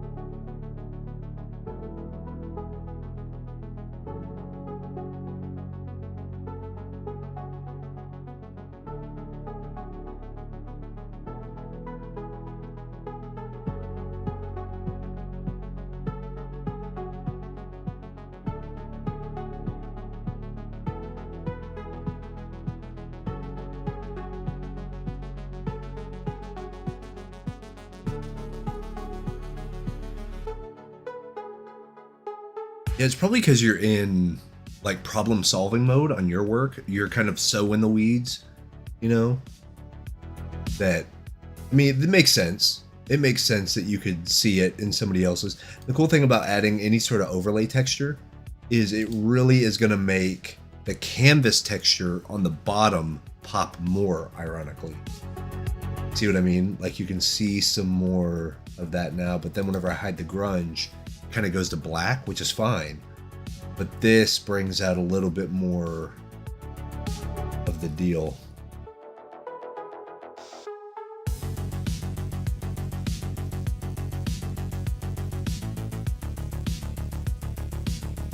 I think I need a little bit more.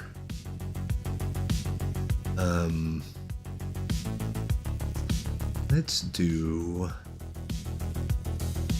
What do I want?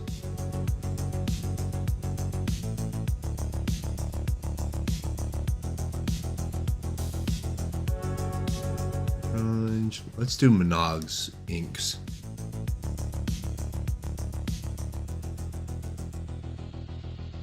I feel like I need to like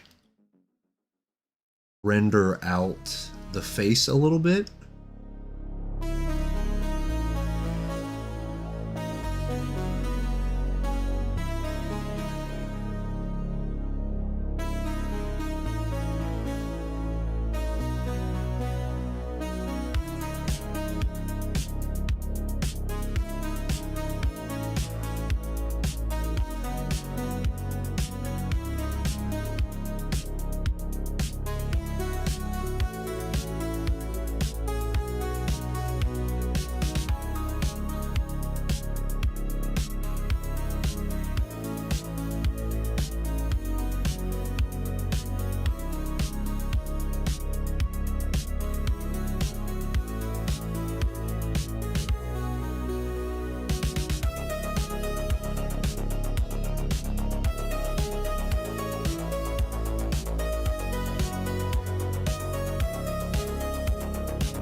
Yeah, ears are a lot of fun. Like, not very many lines, but you can like stylize them pretty well and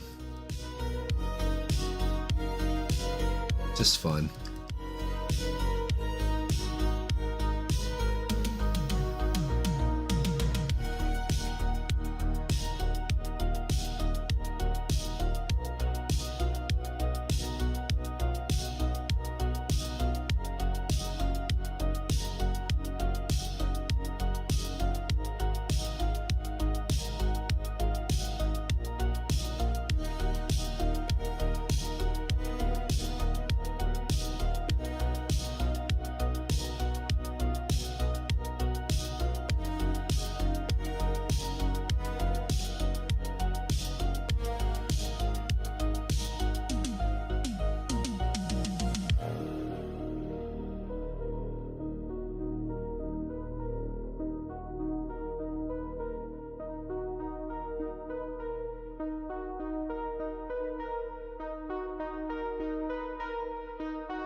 Face looks better.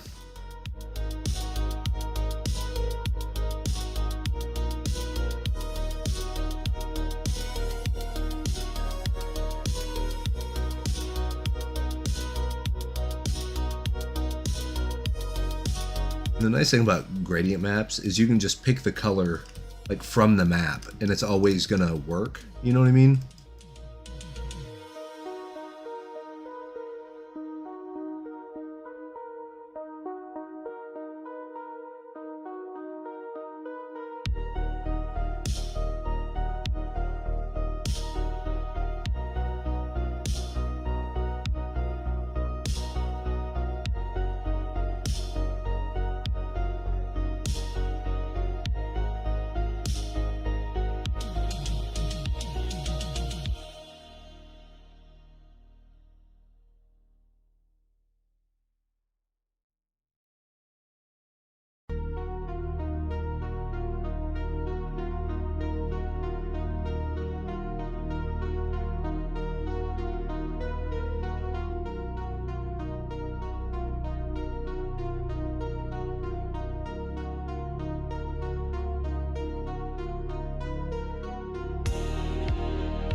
I'm gonna clean some of this up a little bit.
Let's try a bigger ink brush and do a few more of the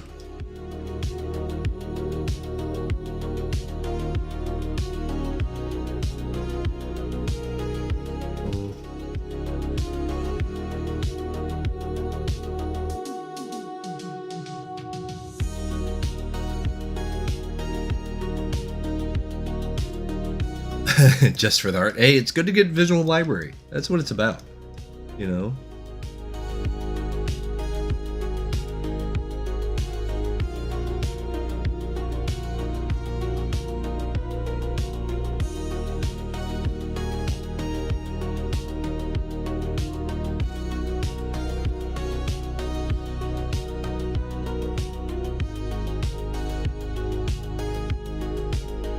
There we go. Yeah. Not too bad. We'll add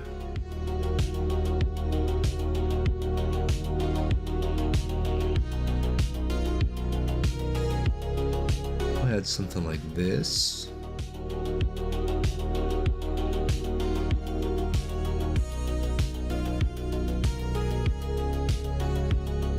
And something like that. And yeah, that's fine. All right. Yeah. I think we had a decent little session. It's funny.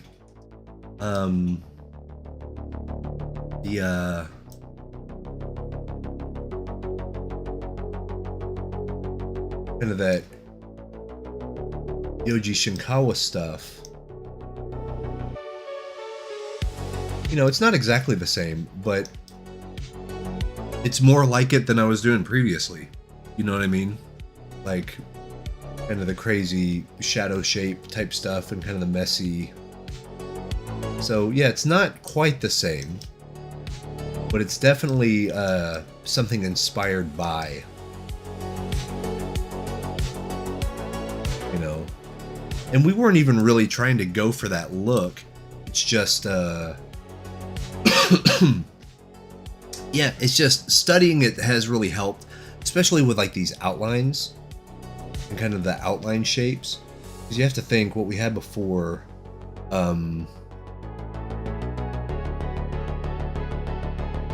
know, we had before we put in all the stuff. That's what it started at. Ark, hello. How are you? It's good to see you. So yeah, you know, you start with something like that, really rough in Rebelle, and then you know, you start coming in and finding shapes and like carving. We got that gradient map there, and see, I still kind of dig how rough this one looks. And then you come in and yeah, we hit the highlight right there. And more of the splatter stuff. Got that grunge.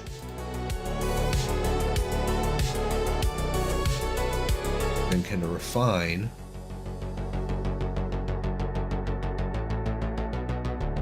Oh yeah, feel free. Absolutely. Feel free to paint along. Actually, I think that's something we might do. We can maybe do that on Thursday. I think that'd be fun if we all tried to like, if we all have the same reference and we just do kind of a paint along thing. It will probably be something easy. It'll be something like fruit. It'll be like a still life of fruit. And then we can, you know, kind of do the whatever program you want type of thing. It could be Procreate, it could be Photoshop or Rebelle or ArtRage or Krita or, you know, and we can do something like that. Here's the border.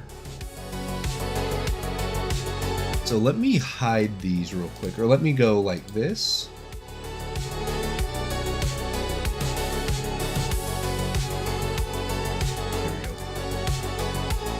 So, and I got that one done. Yeah, I ain't mad at it, you know.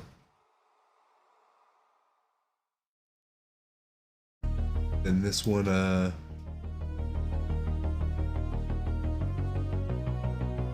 that's funny to have it kind of see-through and have this correlate with the other stuff.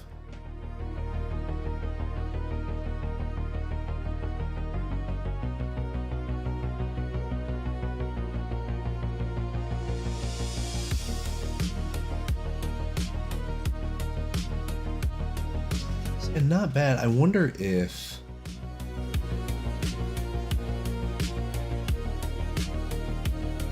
let me hide all of this stuff. See what happens when I bring in the texture again.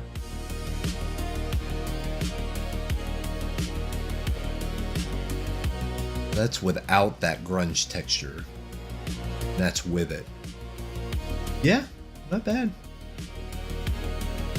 And then something I'm very curious about, what I can do is I'm gonna select all, edit, copy merged, and I am going to do paste here,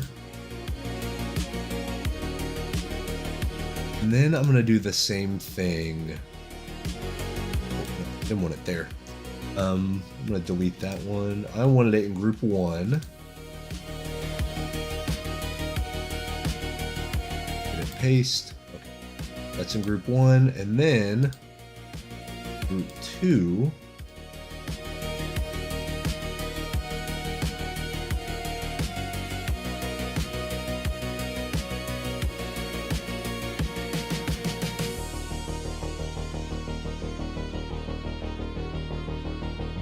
Stuff back on. What I want to do .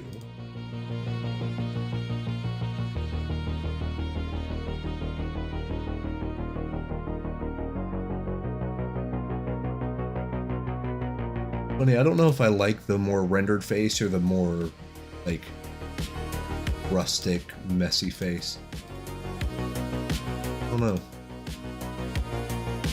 Let's do this. Select all, edit, copy, merged. Paste. Okay. Now, what I can do, wait, did that not go in group 1? It did not go in group 1. Bring this up, up, up, up, up. Now it's in group 1. Gotcha. Cool. So, technically, there we go. We have the merged copies. I want to see what Photoshop auto colors this stuff as. We're going to pick this, edit. Actually, let me duplicate it.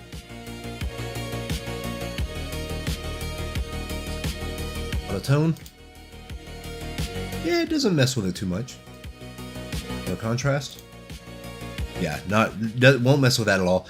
And the reason why, if you ever use auto contrast and it doesn't do anything, it means that you actually have a black pixel and a white pixel somewhere on the canvas, because that's all it's doing, is it's taking your brightest value and turning it pure white, and your darkest value and turning it pure black. So it's like pulling your contrasts. But since we kind of already had that, it didn't do much. But then auto color actually didn't do it. Knows that we kind of had the warmer canvas sort of look on that. That's interesting. Okay, so yeah, not a lot of changes between the two. Right. And then if we do it with this, duplicate here. Let's try this. Edit auto tone. Yeah, see, that blows it out too much. You lose a lot of the nice blue and texture and all that stuff. Auto contrast. Oh, it actually crunched the blacks a little bit. I like that. Yeah, I like it. Actually crunch some of that grunge into the blacks. That's nice. And edit, image, auto color. Yeah, it kind of washes it out a little bit. And then, so let's undo that. Something really funny. So I am reading through a few graphic novels right now just to get kind of inspiration about stuff. And something that I notice is they use a lot of what's called photo filter. At least this is how I think they're doing it, because it's very fast and it saves a ton of time. But it's a way that you can change the feeling of a piece and like the color temperature of a piece almost immediately. And it's in Photoshop, but you can also kind of mimic this in other programs. But if I go here and then photo filter, and then I wanted this to be more of like a, yeah, kind of a orange sunset type of deal. If I hit color and then the density I bring up, you see how that, you know, you don't want to do it all the way up like this. I mean, you could, but like that way it's like a sunrise, like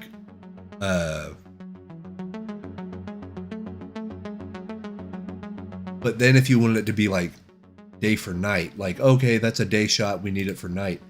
If you get a darker excuse me, a darker blue, and you can see it happen already.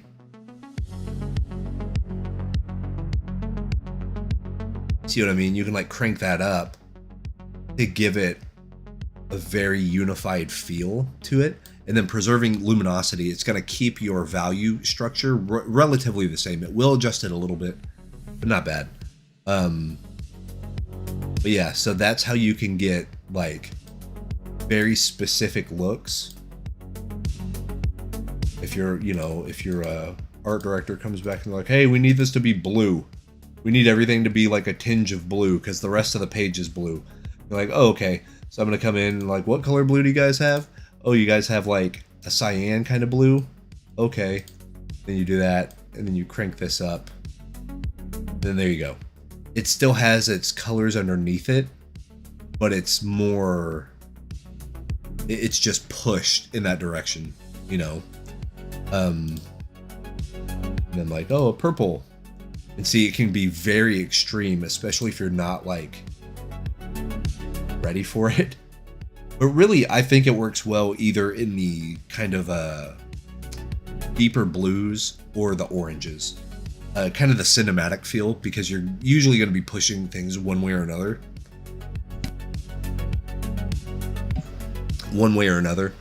And that's a good way to do it. And it works on anything. It can work on photographs. It works on like, yeah, it's great. And then there's also like a warming filter. If I just want to do it a little bit cooler, L88. Oh, you know, the 80Z, or it kind of gives it a different dynamic. Warming filter, warming filter, warming filter, and then you just say how much of it you want to introduce. But yeah, it looks like this is the main way a lot of comic colorists make sure their pages are uniform. A good example, let me open this real quick. I have the CBR of a hardcover graphic novel that I have. Loads. Yeah, buddy.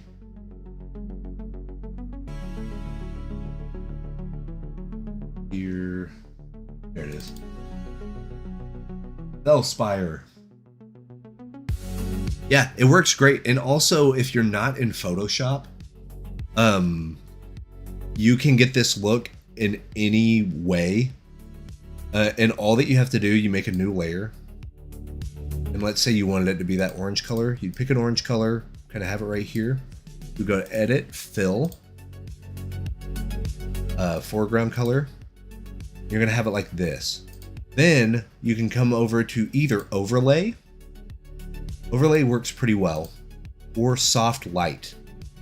And see how it does kind of adjust the layers a little bit and kind of the way it looks. But then all you do is you just lower the opacity. And it's the same thing. You know what I mean? And then you can like hide that. And then let's say we want to do the darker blue version of that.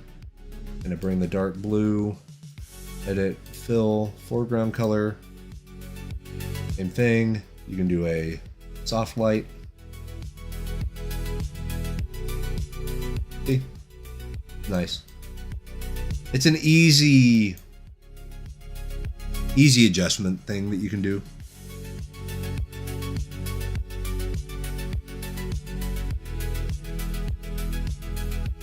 But then that way, if you're working with like a client and you want them to have a whole bunch of options, you can give them a lot of options really easily. Be like, okay, what do you like? Do you like a little more blue, a little more red, a little more this or that? Okay, so yeah, I have a copy of the Spire Chronicles. Used to be called The Fallen Gods, but perfect example. If we have stuff like this, where you have the scenes, and they're kind of outside, and there's a lot of daylight, it's very orange, but then, you see what I mean? Then you have it, oh, well now they're all, you know, it's nighttime now. That's how they kind of, you could do that very quickly over the whole page. And it still has the colors, it still has all that stuff, but you can tone very, very easily. And see, like, oh, there's big fire, so all of these need to be orange tinted or red tinted. So instead of really worrying about that while you're painting, you can do it after the fact. So, it's a cool book. There's a lot of world building stuff too, some music and all that. Came out 6 years ago, something like that. The Spire Chronicles. I have the hard cover. It's like 500 pages, hardback version. But yeah, so that's fun. Fun little stream today. I actually like that too. Have a little bit of the photo filter because these are the blues. So then that red really hits. And then if I wanted to, I can come in and I'd want to, let's do soft round. Mask this out around the reds. See that? So now the reds pop even more. There you go. Something like that.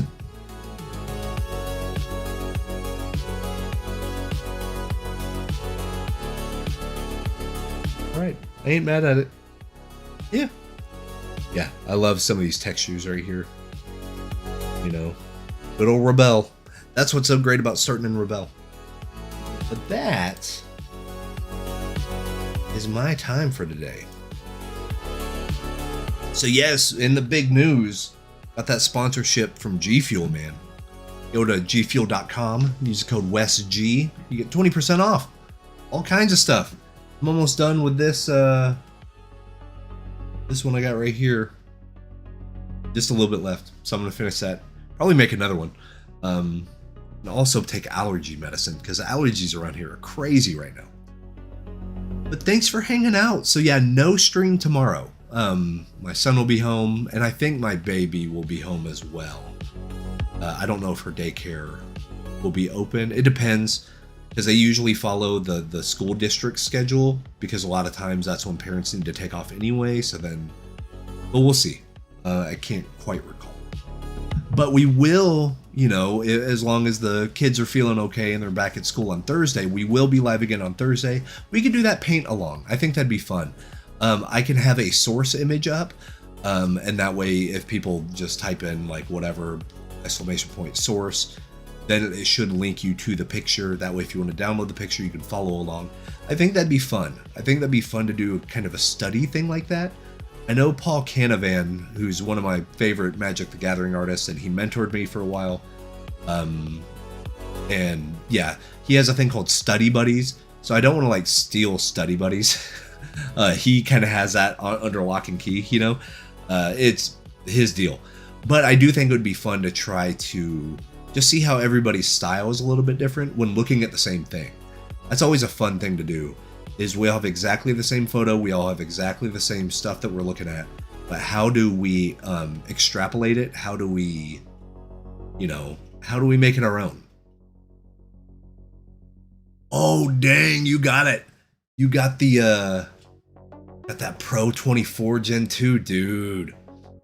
That's awesome. I have a little deal I'm working with too right now. I need to, not a big touch monitor, but it's a 14-inch tablet, Android tablet. I got sent it to me from China. It's called a UGEE, the UT3, which is called the Trio. It has 3 different screen modes, which is why they call it the Trio. But right now I'm doing the, you know, doing the B-roll. I'm doing all that recording and stuff. But that the next video should be a review of that. And yeah, it's pretty good. Don't want to spoil anything, but I'm liking it. And since it's Android, I can just sync into my Google account and all the stuff and all the games and stuff I bought for my phone and my old Kindle and all that stuff. It works. So like Final Fantasy Tactics, Star Wars, Knights of the Old Republic, like all those games that I downloaded, they work great on the thing, and the thing is huge. So, and I was also reading some of my Kindle books and like comics, and yeah, it's pretty cool. But dude, I'm stoked for you. I think you're gonna love that 24 Gen 2. Like, it's a game changer, you know. But that is it for me. I appreciate you guys very much, man. I will see you on Thursday. Very happy to stream. Pretty happy with the sketches. Yeah, they're just kind of sketches, throwaway stuff. We might keep them, but you know, there's problems I already see with them where I don't think I want to keep them for anything. But hey, it's fun to just do that type of stuff here on Twitch for you guys. That way you can just see generic, you know, generic art making, as it were. But yeah, you just saw the little deal up here. Save 20% on that G Fuel, man. I do recommend it. If you're into energy stuff at all and it ships to your location, try it out. They have sample packs and stuff. Comes with a cup, little samples you can use. It's really good. Super good stuff. But that's it for me. I will see you guys on Thursday. If I can't go live on Thursday, I'll let you know in the Discord. I'll let you know on socials. So be sure to follow those as well. But I appreciate you all very much. Definitely take care. Go out there, make cool art, and we will see you very soon. Peace.